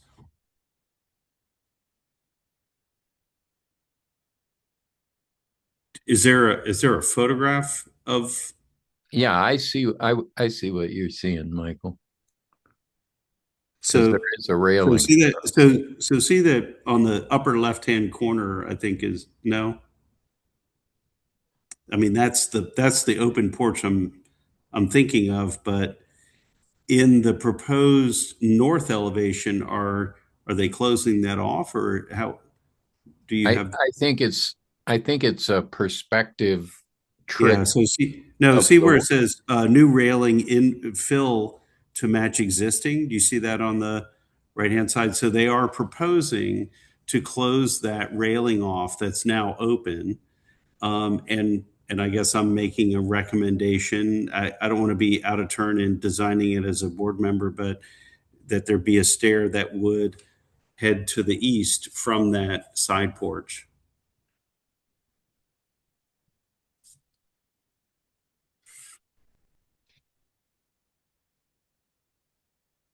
I mean, I would say I like that recommendation, but can we explore? Yeah. Recommend that it be explored.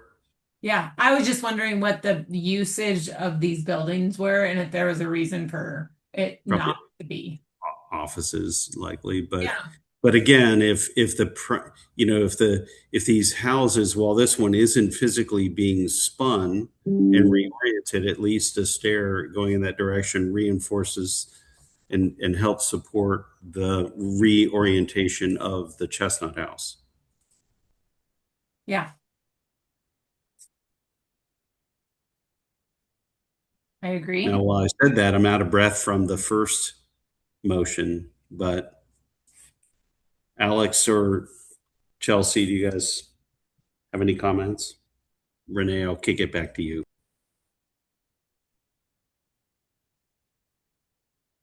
Comments? I agree with the staff recommendation. Yeah, I really like the staff recommendation, and then since there's a lot to be determined on what's going on design-wise and function-wise on the inside of these, so I wouldn't want to tie the applicant's hands. But I think I could be supportive of an exploration of a staircase that extends towards the east where the walkway is. Great. Yeah, I think it's worth doing, and using the word explore frees the applicant to explore. No. So do we have a motion? And staff findings. Are they the same conditions as the first time? No, A would be access stair to the porch that on the east elevation. The north Go stair. back and just make sure. This is. Let me come back. That's it. Yep. But it's the east elevation. I thought that was the north. This is the north, but if you go to the east elevation, North. that's where the stair would now point on to the proposed elevation. Go to the right. Go to the right there. Okay. No, but isn't it facing? East. It's facing the promenade. It's facing the promenade. Go to walkway. Oh, I see. You're doing you're going to do a non-historic entry facing the promenade instead of facing Arapahoe. But they do have the main entry. This is a side porch. Yeah. Okay. It's an exploration. Yeah. No. So that's on the east elevation. Yeah. Okay. On the east elevation. Okay, great.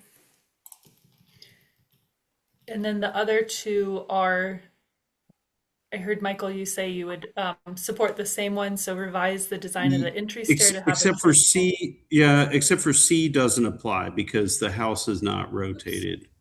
Okay, got it. Yeah. I mean, it's essentially what A is asking for. Should I take a deep breath? Am I the one that's going to do this? I can do it if you don't want to. Go for it, John. Thank you. I'll make the motion. I move that the Landmarks Board adopt the staff memorandum dated April 8th, 2026 as the findings of the board and approve the application for a landmark alteration certificate to relocate a pending landmark, Arapahoe House, at 2106 Arapahoe Avenue, pursuant to Section 9-11-18 of the Boulder Revised Code 1981, finding that the proposal meets the standards for issuance of a landmark alteration certificate in Chapter 9-11-18, Boulder Revised Code 1981, and is generally consistent with the general design guidelines for Boulder's historic districts and individual landmarks, provided the stated conditions are met, which I will now read. The applicant shall be responsible for completing the work in compliance with the approved plans, except as modified by these conditions of approval. Prior to submitting a building permit application and final issuance of the landmark alteration certificate, the applicant shall submit the following, which shall be subject to final review and approval by staff to ensure that the final design of the addition is consistent with the general design guidelines and the intent of this approval. A, explore adding an access stair to the porch on the east elevation, and that's the front corner porch on that elevation. Revised design of entry stair to have a B, revised design of entry stair to have a traditional notched stringer. So moved. Great. Do we have a second? Second. Thanks, John. And thanks, Michael, for the second. We will now do a roll call vote. John. Aye. Chelsea. Aye. Alex. Aye. Michael. Aye. And I state aye. Motion passes unanimously. Claire, could you go over the next steps in the process?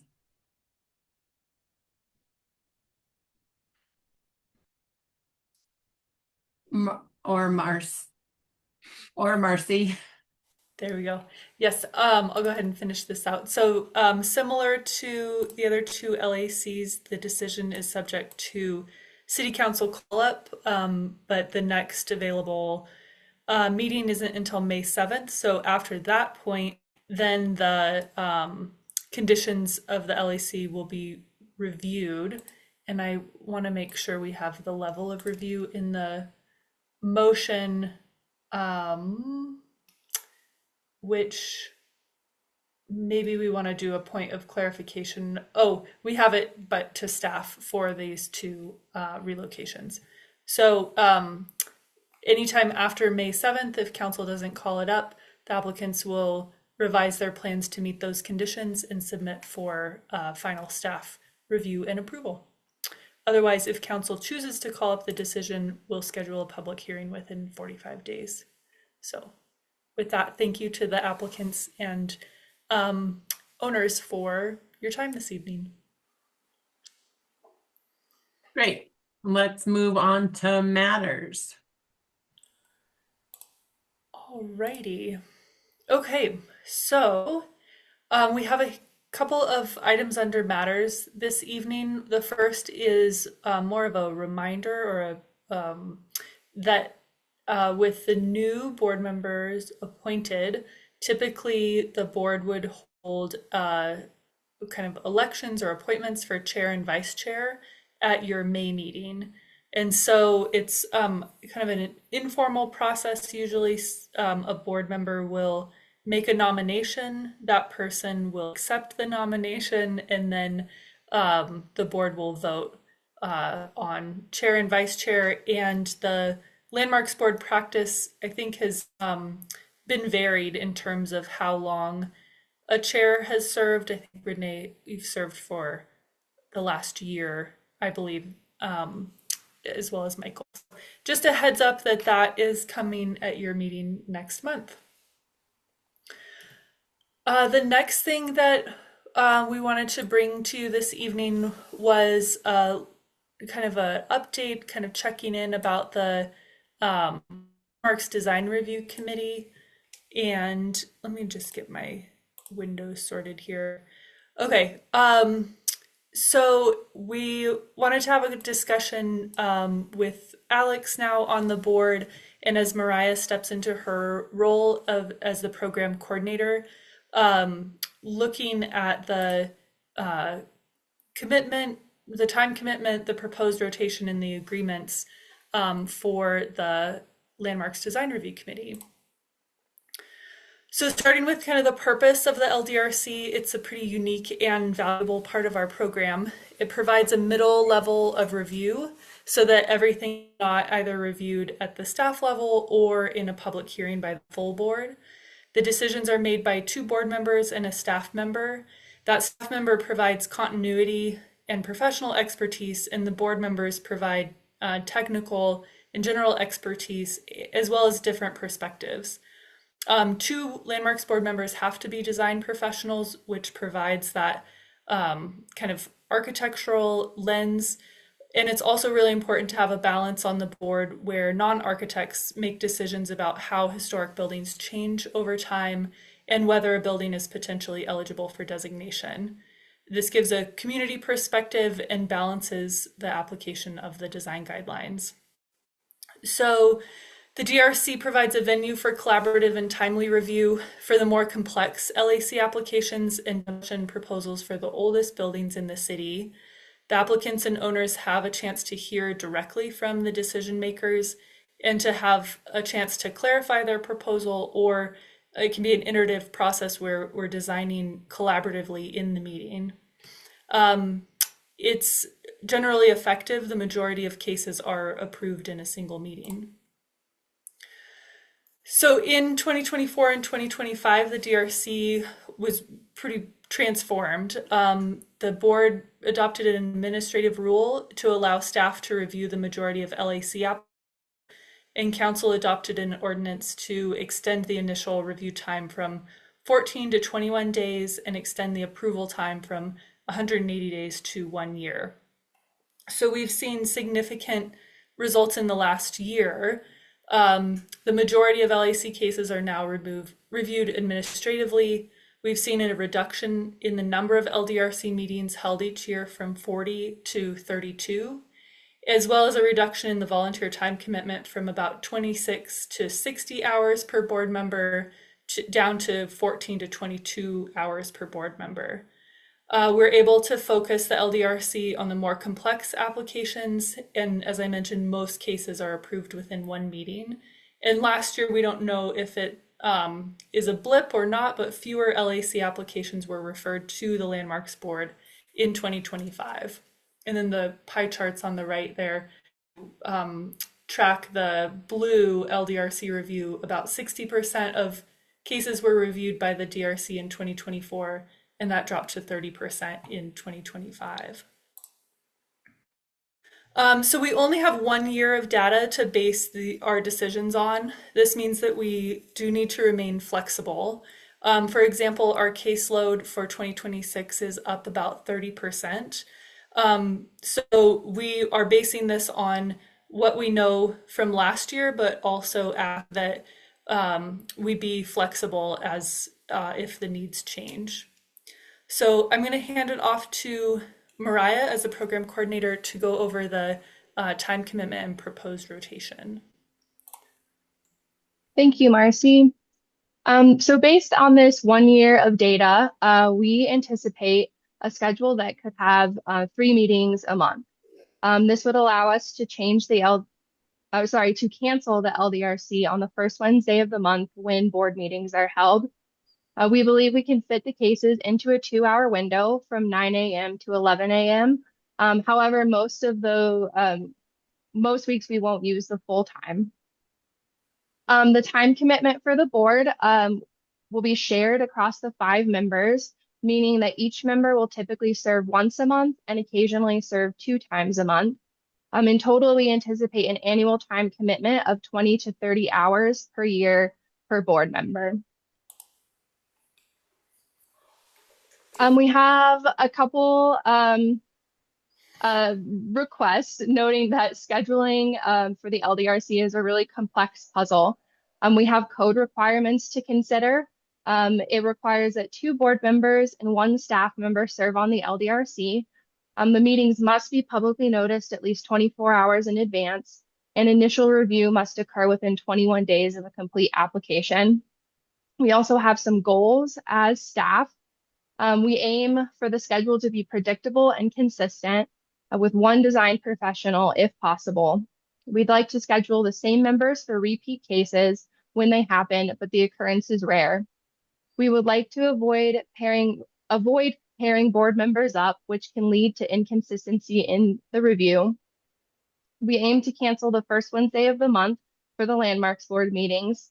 We've also found it useful for a newly appointed member to shadow 2 to 3 meetings before joining the rotation, and this happens in April of each year. We created the proposed rotation with the following assumptions. The rotation is equally distributed across all members. We provide a 12-month rotation in advance. The board members are responsible for finding substitutes for known conflicts after the schedule is posted, and that we'll also start an on-call rotation with a dedicated 3rd member to cover any last-minute substitutions. So here's a look at the proposed rotation. To kind of give you an idea of this, let's follow member 1 through 5 months. This is architect 1 in the color red. So the first Wednesday of the month is canceled, and they serve once a month in May, June, and August, and then twice a month in July and September. They're typically paired with members 3 and 4, which provides consistency if a case does need to return to the LDRC. And then they serve on call about once a month, but sometimes not at all.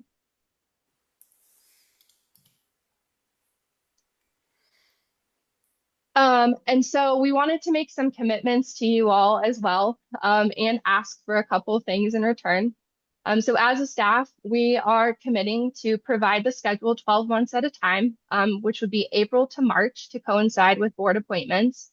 It'll be shared through a read-only document and individual calendar appointments. We will check in quarterly with the board if the schedule needs to adjust. We'll provide accurate calendar appointments with the Zoom link, agenda link, and the rotating board members, which will update on Monday before the Wednesday meeting.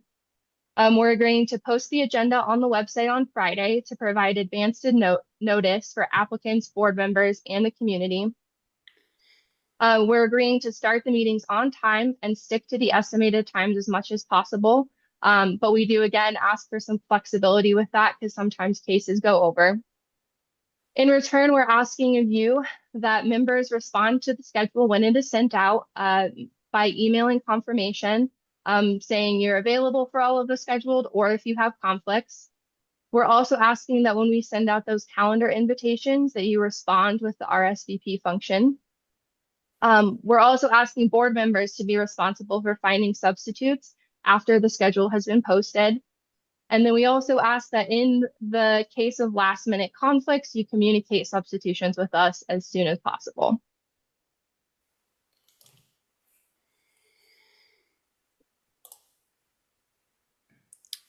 And I'll pass it back to Marcy.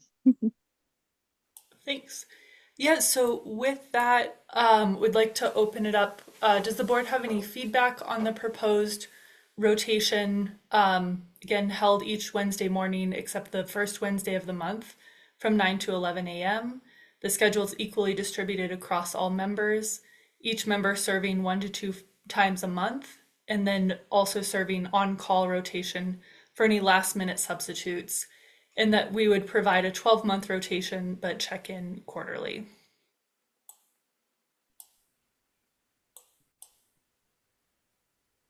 I have a thought. Well, and this won't be a surprise to anyone because I have been saying this since I started on this board 4 years ago. Um, I just want to lift up that this requirement basically means that people who have 9 to 5 jobs, who don't have any flexibility with their jobs, which is most people, can't be on this board and can't serve on this board. Which basically means that this board will always be not representative of the community. And so I will continue to advocate that we find ways to make this more equitable. We are the only board that has this. I understand that it's really valuable. But there are a lot of things that would be really valuable on every other board, and they don't do them because it's a burden to the volunteers, and they figure out other processes that meet the needs of the program. With that being said, I think one adjustment that could be made to make this a little bit easier for people like myself who can't just take off 2 hours of work every month or like every few weeks is to have the start time be at 8 and have it be from 8 to 10. Most jobs start at 9, so at least that's just 1 hour that we have to take off as opposed to 2.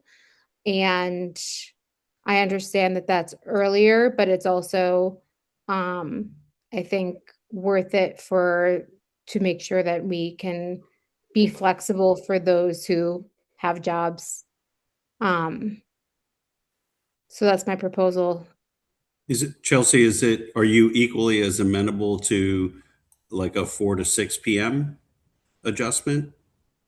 I'm fine with the 8 to 10, but I'm Yeah. just saying, like, I think that ultimately comes down to what can the staff accommodate in there. If they're in a 9 to 5 job like you are, Mhm. I don't know. I'm just trying to throw an alternate to exactly where you're headed. Yeah. I mean, honestly, 4 to 6 would probably even be easier. But I'd be open to that if that's something that would be willing to be considered. When I started on the board some time ago, the meetings were in person and they started at 8 in the morning. So that was the way it was until the pandemic. And then during the pandemic, it got shifted to 9, which worked better since nobody was going to work 9 to 5 quite as often. and then we kind of stuck with that. But it was originally at 8. So that is worth considering if that would help. And the 4 to 6, maybe there was a 4 to 6 meeting at least once every month or something like that if we elected to do something like that rather than make all the meetings in, because that would maybe even serve the community to have a variety in a given month of time offerings that could work for some of the applicants better. Interesting ideas. Yeah, so when the meeting's held, etc., we're open to your feedback. So Chelsea, is what I'm hearing from you that you would be available from 8 to 10 on Wednesday mornings? It's much easier to accommodate that than 9 to 11. And are you absolutely not available from 9 to 11? That's correct. I have every Wednesday, I have a meeting at 10 a.m. Okay. As we explained, it's a lot of schedules to juggle, as well as the applicants and all of that. And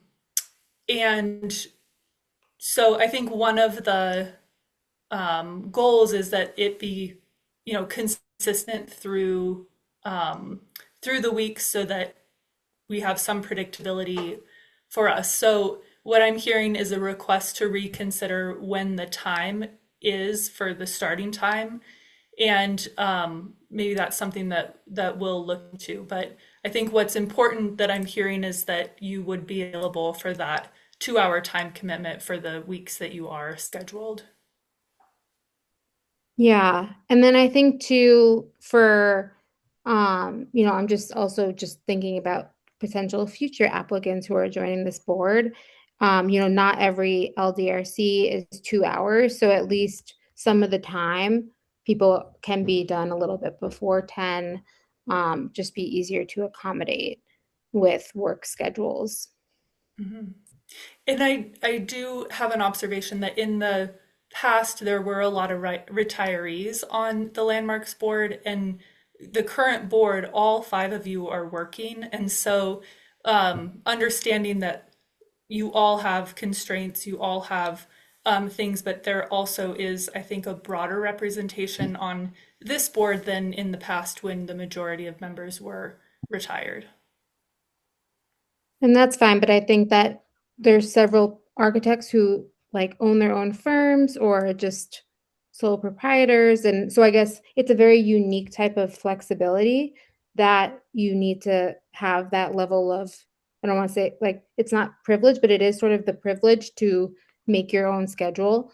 And so I think, I'll ask my colleagues to, like, I don't want to speak for them, but knowing other architects, it seems like there's a little bit more flexibility there.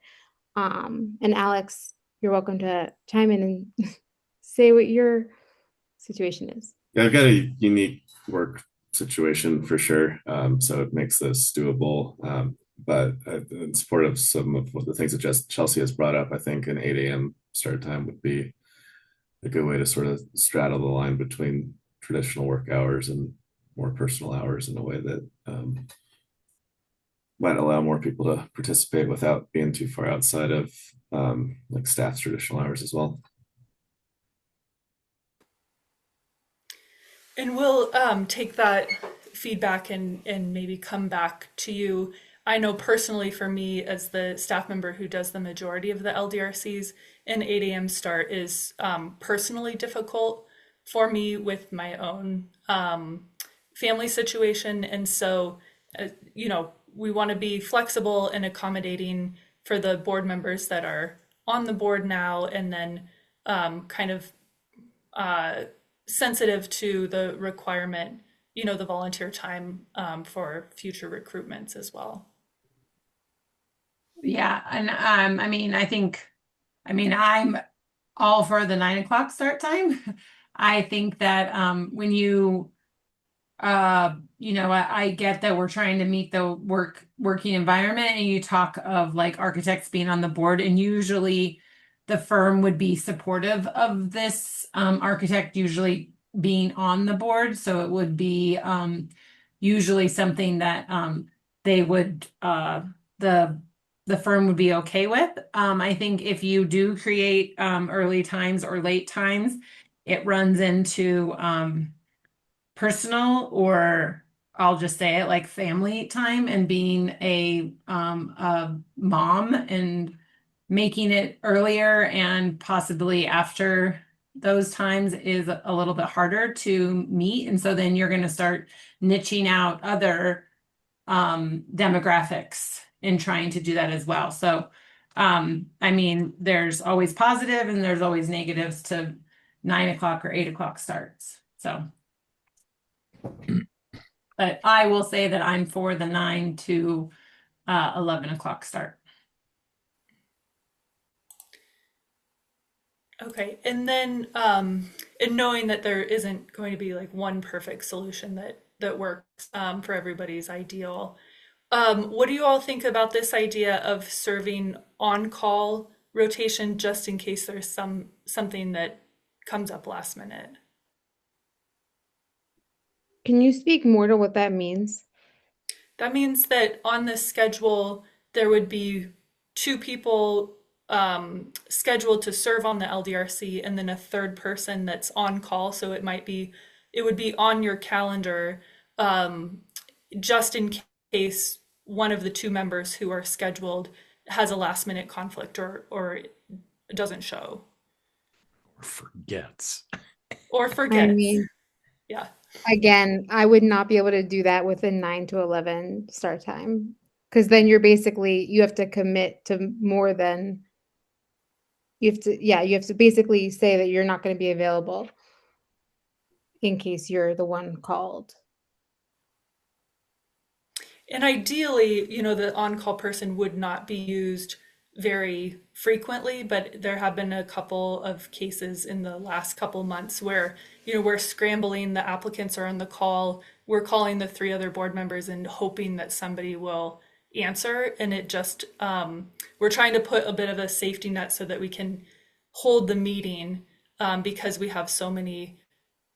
We have to review them with 2 board members and a staff member within 21 days. We're not often able to just postpone it to the next week. Yeah, I have no problem with on-call assignments. I mean, being on call when necessary. I could see that it just makes scheduling a little more bomb-proof, and I have sufficient flexibility that I could be on call. I would or something. Sorry, I thought you were done. Well, no, I'm just saying that it's. I mean, being a person that is typically able to step in as the last minute substitute, I don't mind that idea. I have a hard time understanding what that's going to look like from a schedule standpoint, because if if I'm already looking at a calendar and I'm committed to 2 Wednesdays out of the month, is what it sounds like it averages out to, but it has to be less than that. But regardless, let's say it's 2. And then I'm then being asked to also, so on those 2 Wednesdays, I'm not scheduling any meetings with clients or anything like that, but I'm going to fill up the other Wednesdays. And it would be hard to then say, oh, I need to have a 3rd Wednesday that I need to preserve on my workday calendar. So I would need to see how that really plays itself out from a month-to-month standpoint. So basically, with the exception of months that have 5 weeks, in a standard 4-week month, the rotation has worked out to where one person is scheduled for 2 meetings. The rest of the board is scheduled for 1 meeting, and then also has an on-call. So it would be 2 weeks that you have to block out total. So 1 on-call and 1 scheduled, or 2 scheduled a month.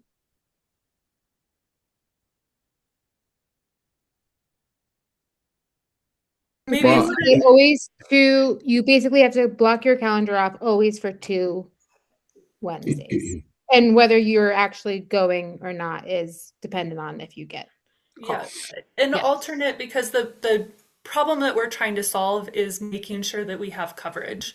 And so another alternative would be recognizing, maybe John, you have more flexibility. You might be the first person we call. That was what I was going to say. Right, and then maybe we test that out, and if we need to adjust in a couple months from now, we do that. Yeah, I'm effectively more retired than most of the people on the board, so I can give that time to the board. Some of it, not all of it, but some. All right. So we'll scratch the on-call rotation, and we'll call John first if that's a good proposal. And then we will kind of come back to you all with varying the start time, taking your requests into consideration.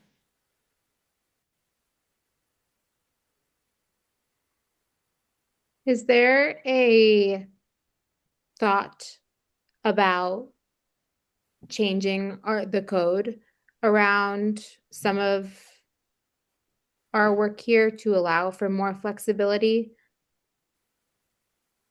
How so? For example, only requiring one board member at LDRC or one voting, so that it would be one staff member, one board member. I mean, I don't know, you could reimagine the whole thing, but I think that just this conversation is it's just indicative of, I think, a bit of a broken process that requires too much of volunteers to keep the program going. And so I think there are more structural ways that we could imagine how this all works. I don't know what that is, but I mean, just that one, not having to have two people at every meeting would obviously help. Sure. And obviously that's a much bigger conversation. I think for my perspective, I think the LDRC is a very positive piece of the program. The changes we made in the last 2 years really help strengthen and focus it. And so I find a lot of value in a committee review of these designs and decisions. And so, of course, there are ways you can continue to reimagine it, but I wouldn't agree with the statement that it's broken. I think this is a complex scheduling exercise, but I wouldn't say that it's broken.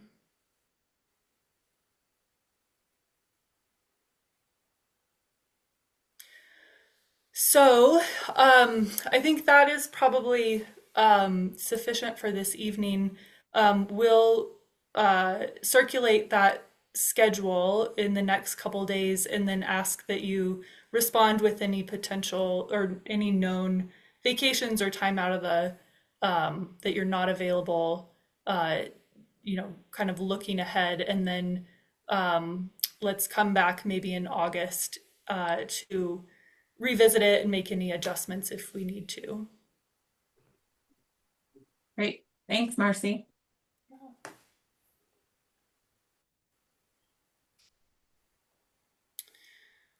All right. And then Claire, are you online and ready?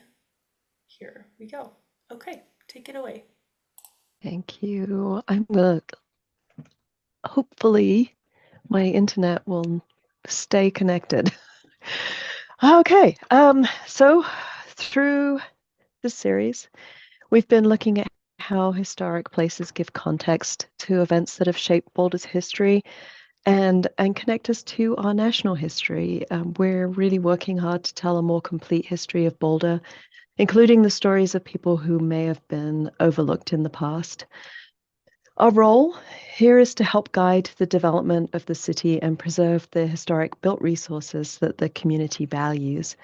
Places in Boulder have the power to connect history with real lives and can be used to honor, acknowledge, and memorialize people in our history, but only if we know that history.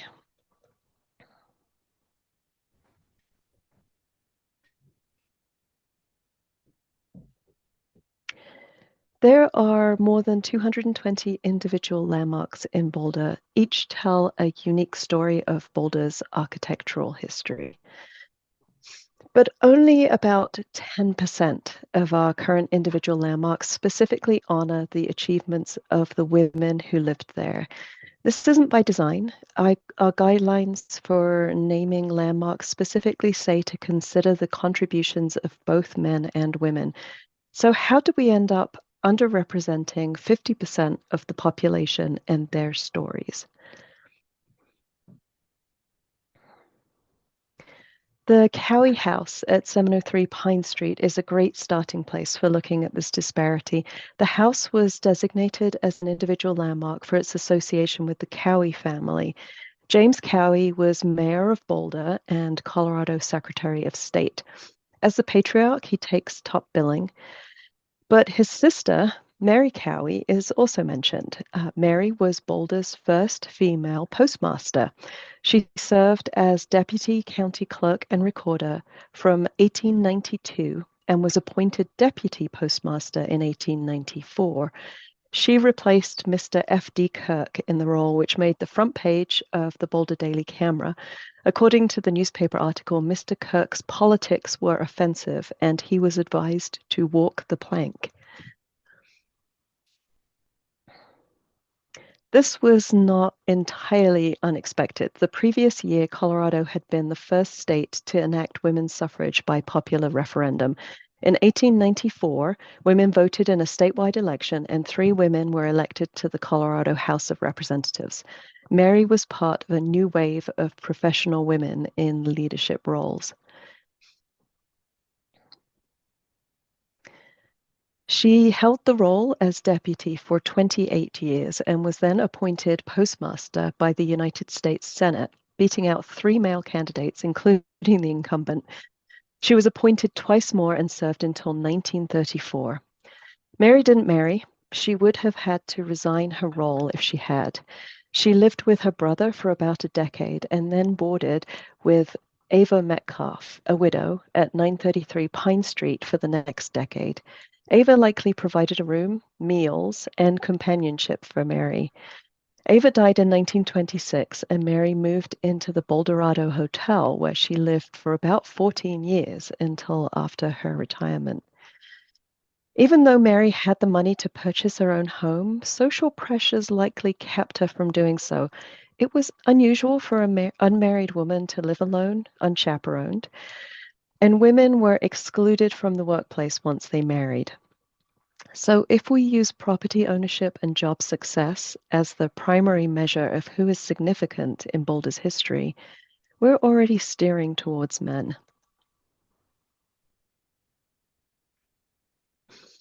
The story of Mary Cowie's niece, Florence Cowie Malloy, and her life partner, Mabel McClay, provides another interesting example. In early 1918, Mary encouraged the couple to move to Boulder. Florence was married to Thomas Malloy. They lived on the Malloy family land near Syracuse, New York, with their 2 children, Mary and Jane, until their marriage publicly fell apart and Thomas moved to New York City. The state of New York adopted women's suffrage in 1917, and we don't currently know if Florence was politically active, but she was certainly around women who had been insisting for years that they expected the same rights as men.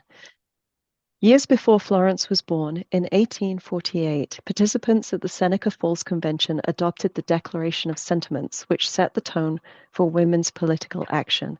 Women's inability to vote topped the list of complaints, but other demands included more independence and expanded divorce and property rights. Florence was empowered to live her life without her husband, whom she didn't divorce. She accepted the deed to his family land, which continued to provide her an income through the rest of her life. Florence met Mabel McClay in Syracuse. Mabel was born Mabel Knight in Oregon, where she married Lachlan McClay. Mabel, Lachlan, and son Donald moved to Syracuse, New York, when Lachlan accepted the position of Secretary of the Chamber of Commerce.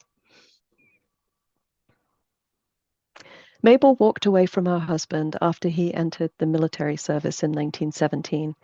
The Oswego Palladium reported that when war broke out, Mr. McClay volunteered for service and has been promoted to a captaincy. Before going away, he told his wife, "I am going to war. You have the whole United States to play in." Florence, Mabel, and their 3 children packed up all of their belongings and began the long drive to Boulder.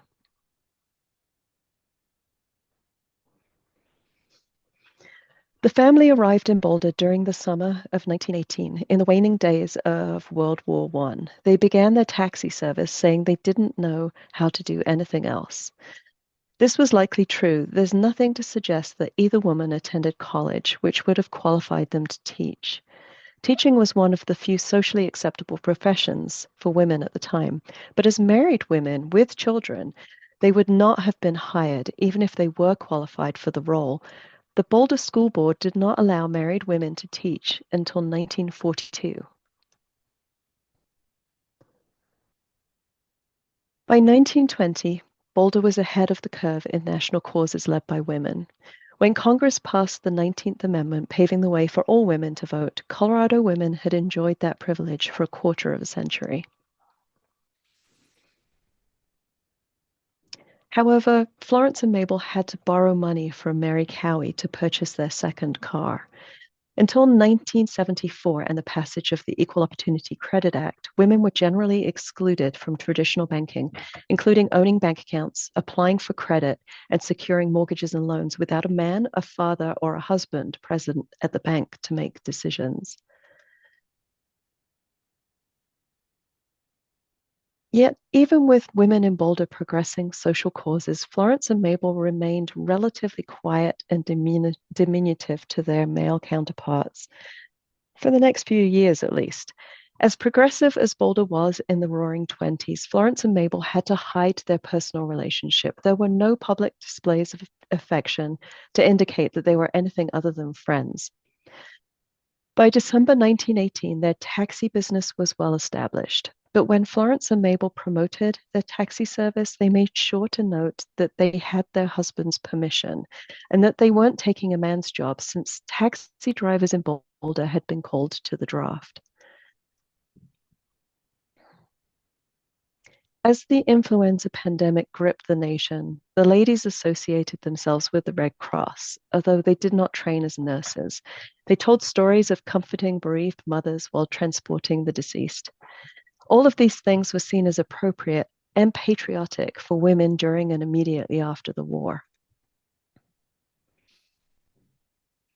But as it became apparent that Florence and Mabel were not giving up the business after the war, their narrative changed too.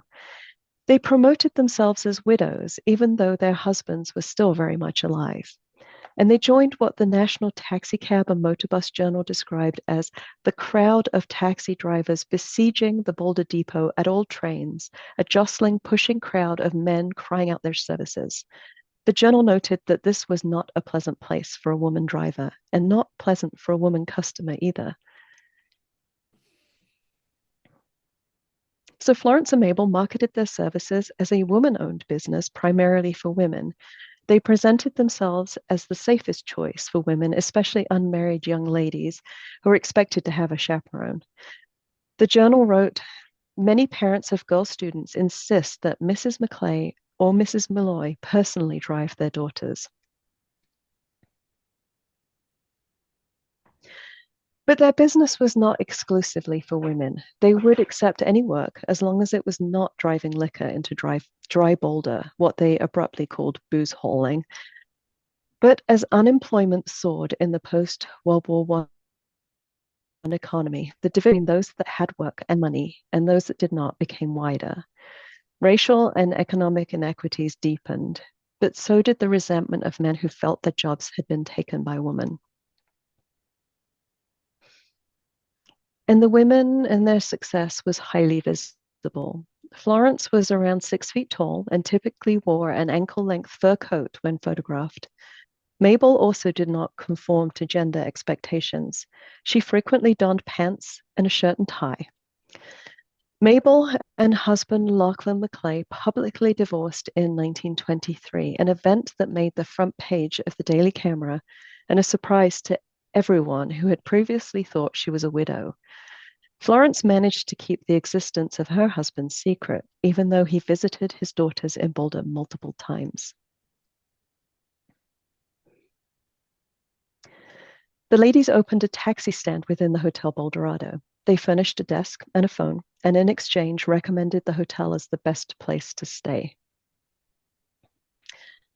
And they purchased 1019 Spruce Street, a few blocks away, for themselves and their 3 children. They would keep this as their home base for 25 years. The resentment of their male competitors grew, not just towards Florence and Mabel, but any of the successful women that were becoming more vocal in the workplace. Business and professional women's clubs became a popular source of support. In 1923, Florence Mabel and some 24 other most visible women formed a club in Boulder. Members included Judge Linda Lee, Boulder's first female justice of the peace, Mary Cowie, Boulder's female postmaster, Ida Campbell, Boulder's first female councilperson, and Jessie Fitzpatrick, principal of Whittier Elementary School, all roles previously held by men.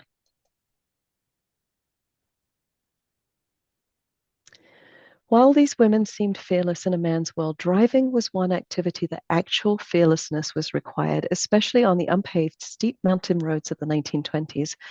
One of the most interesting routes, newly completed in 1920, was Fall River Road. The road still runs through Rocky Mountain National Park from near the park's eastern boundary in Estes Park, along the Fall River to Grand Lake. And driving the road was terrifying. A park ranger had to be stationed at many of the switchbacks to rescue frightened motorists. And as many cars lacked the power to make the steep grade, inexperienced motorists were flummoxed that they had to drive backwards uphill or give up and go home. Because driving was so new, many tourists rented a car and a driver to take them between hotels and cabins and to guide them. In 1919, 25,000 visitors to Rocky Mountain National Park hired a driver to guide the tour. By the 1921 season, nearly 96,000 people preferred to tour with a professional driver. With daily rates of $3 to $7 per passenger, this was at least an annual $500,000 industry. Florence and Mabel wanted a piece of that pie. However, a few years earlier, the National Park Service had awarded an exclusive franchise to the Rocky Mountain Transportation Company. The transportation company was the only business allowed to carry passengers into the park for profit. The monopoly meant that Florence and Mabel couldn't offer a tour of Rocky Mountain National Park. They could not drive a tour group on a loop that included the park, and they couldn't drive through the park for their wider-ranging tours. Florence and Mabel publicly opposed the transportation monopoly in Rocky Mountain National Park and signed a petition stating that the monopoly was unfair to businesses and to the future of Boulder's tourism industry. Harry Ingalls, a Boulder dentist, wrote an article countering the petition, arguing that the monopoly was necessary for regular service and fixed charges. He called out the names of all those that had signed the petition, which ran on this page opposite this ad. A coincidence, perhaps, but the beginning of a campaign that led Florence and Mabel writing to friends in Syracuse that they had received threats from the Ku Klux Klan.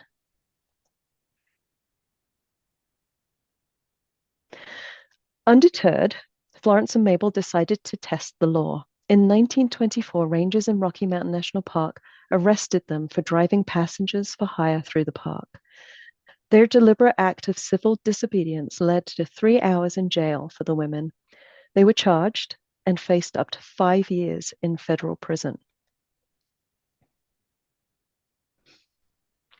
With the trial pending, Boulder was officially cut out of circular park loops in a year that tourism hit new highs. 1925 saw what the Daily Camera described as crushes of tourists. Over the next few years, taxi service in Boulder became a brutal battleground of the sexes.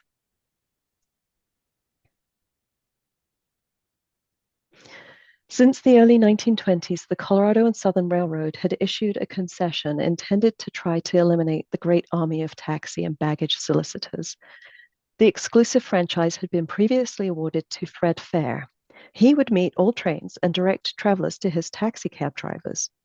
At the end of 1925, after Boulder's busiest tourist year yet, the concession was issued to Florence and Mabel. Only their fleet of cars were allowed to park near the railroad depot and collect arriving passengers. Competitors were furious, not only that Florence and Mabel received the monopoly on collecting all tourists arriving by train, but also that the ladies and their employees would take them to the Boulderado rather than other hotels. After smear campaigns, complaints to the police, and physical intimidation failed to bully the women into giving up the concession, the taxi men lobbied city council to pass an ordinance banning the practice. They finally succeeded in May 1926. Ordinance 1169, aimed at correcting the taxicab nuisance at the depot, eliminated the exclusive franchise held by Florence and Mabel. It detailed the rules that taxi men would have to follow and allowed the Malloy Maclay Company a taxi stand within the station. Council member Ida Campbell voted no and called the law a new joke. It didn't address women's needs to feel safe and not crushed by men at the station.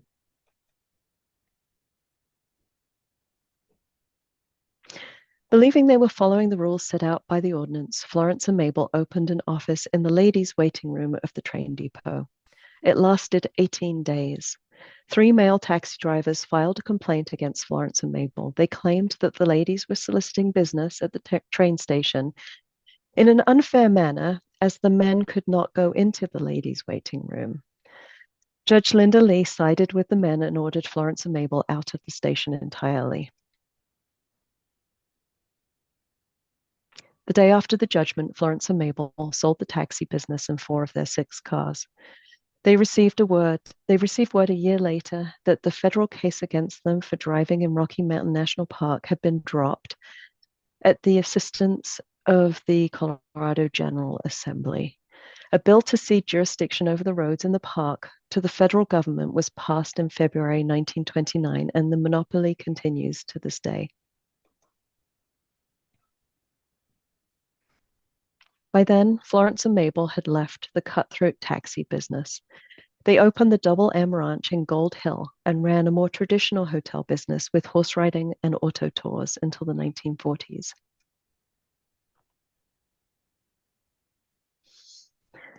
Through this series, the Historic Preservation Team and the Landmarks Board have been looking at how historic places give context to events that shaped history in Boulder and beyond. But often these historic places focus on wealth, ownership, and business success. Florence and Mabel have been highlighted many times as Boulder's first female taxi drivers, and many of the places associated with that success are protected through designation. But there are missing parts of the story at each of these landmarks. Missing are the stories of how Florence and Mabel outwardly presented themselves, what they chose to share about their lives so they would not be socially ostracized, and how they fought and lost a battle to be treated as equals.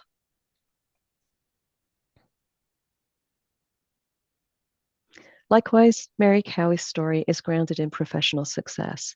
She worked in leadership roles for 4 decades, but pieces of the story are missing here too. The places she lived and worked don't acknowledge her personal struggles with having to choose between family and career, or are just completely overlooked.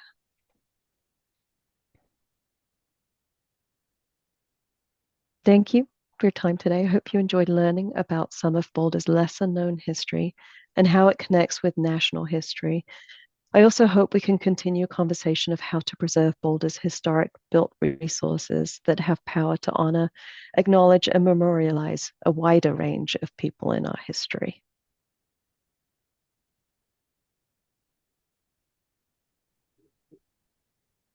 Thanks, Claire. Anyone have any questions?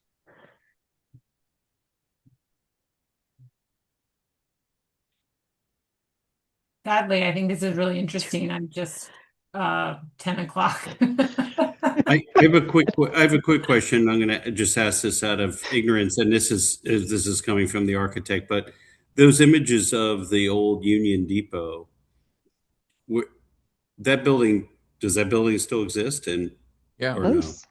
Is that the one that's up by the what do they call it? The Transit Boulder Village. Depot? Yeah. Okay. Mm-hmm. The red. It's like painted red now, right? Yeah. So does the stone? Maybe I'll just go check it out. Thanks. You should go check it out. Let me see if I can go back there. This is the building 2 days ago. Okay. Yesterday, actually. Yesterday. It's an individual landmark. It has been moved twice now. Oh, wow. Yeah, originally it was at 14th and Canyon, where the train tracks went through along Canyon. When they removed the train tracks, they moved the building to where Whole Foods and Barnes and Noble is today, which was the fairgrounds, I believe. Pearl Street, yeah. And then it moved again. Interesting. Yeah.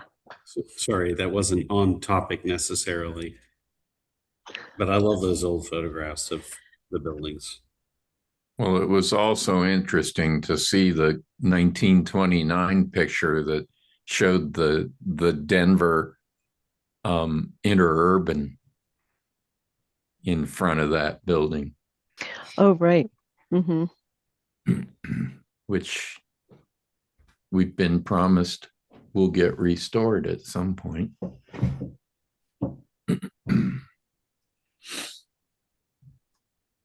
Thank you. Great. Renee, back to you. To me. Adjourn. I know. Meeting is adjourned, I assume, at 10:01 p.m. Thank you, everybody. Thank you.